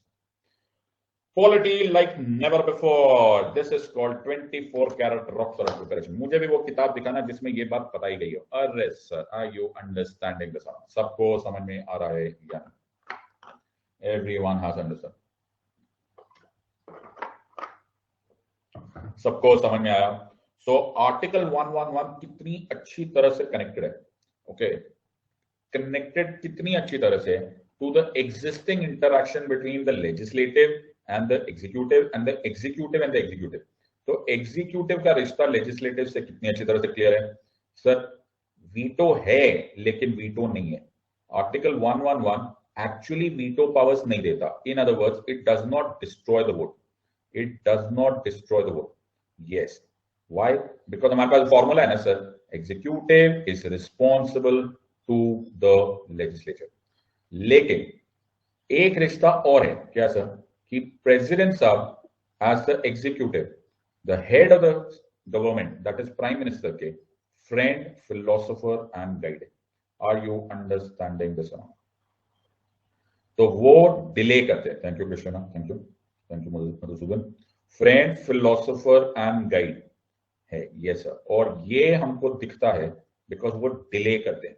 तो तुम्हें क्वेश्चन आएगा कि how does article 111 help? Because it helps to delay legislation, it helps to prevent knee jerk legislation. क्या prevent करते sir? Knee jerk legislation. Are you understand? ये word लिखकर आ गए तुम? अगर तुमने ये वर्ड लिख दिया एग्जाम में तो एग्जामिनर बोलेगा भाई ए भाई तू अपनी टिकट मत करा, मैं तेरे को अपनी गाड़ी में बिठाकर लेकर जाऊंगा लवासना। आर यू अंडरस्टैंडिंग दिस और नॉट? सबको समझ में आ रहा है या नहीं? Everyone has understood? सबको समझ में आ रहा है या नहीं? Thank you Tanvi, god bless you. Everyone has understood this part. तो एक बार इसको समझ लेते हैं। Okay, so it is very very important that you understand this. So ये the president also possesses the power to so called veto the bill, okay, which is present. Veto means, इस veto का मतलब ही कुछ और होता है sir. yes, Baba Sahib is never wrong. Thank you Arshit, God bless you. Okay, so the point is ये veto destroying the vote वाला नहीं है। हाँ सर, ये veto destroying the vote वाला नहीं है। ये veto is the power to send the bill back to the parliament if the president thinks that some reconsideration should be made in the bill. Are you understanding this part? सबको समझ में आया या नहीं समझ में आया? Everyone has understood this part. So ये सर बड़ा ही important step होता है। You have to understand this part. So this is very very important कि ये president साहब का एक तो ये नाता हो गया और दूसरा ये नाता हो गया कि चलो मान के executive is responsible to the legislature, he cannot destroy the vote, लेकिन इससे friend, philosopher and guide का भी हो जाता है। तो जैसे मैंने संता सिंह को ले, और ये हमारे यहाँ पर सब लोग ही करते हैं। अगर तुम्हारे दोस्त होगा, तुम्हारे दोस्त कोई गलत फैसला कर रहा होगा तो तुम बोलते भाई थोड़ा सा सोच ले। ये हम लोग हमेशा ये बड़ा नॉर्मली वर्ड यूज करते हैं, यार थोड़ा सोच ले। ओके, तो यार थोड़ा सोच ले, कोई गलत हो गया, यार थोड़ा सुन ना, मेरी बात सुन, मेरे भाई बात सुन। ओके, यही कर सकते हो। हाँ सुन, अगर तुमसे कोई ज्यादा पावरफुल होगा तो तुम उसको ये बोल सकते भाई बात कर, अच्छा चल, अच्छा मैं तेरे को चाय पिलाता हूँ, अपने खर्चे पे चाय पिलाता हूँ। हॉस्टल में हम बड़े करते थे, ओके मैं अपने खर्चे पे चाय पिलाऊं, बट मेरी बात सुन मेरे भाई। Are you understanding this? So वो होता है फ्रेंड, फिलोसोफर एंड गाइड का। तो अब तुम्हें समझ में आएगा जो मैं तुम्हें समझाने की कोशिश बोल रहा हूँ कि पॉलिटी है ना, नाउन नहीं है। क्या? तो मैं जब पढ़ाना स्टार्ट किया था ना तो मुझे दुख इस बात का था कि लोगों को है ना पॉलिटी समझ में नहीं आती थी।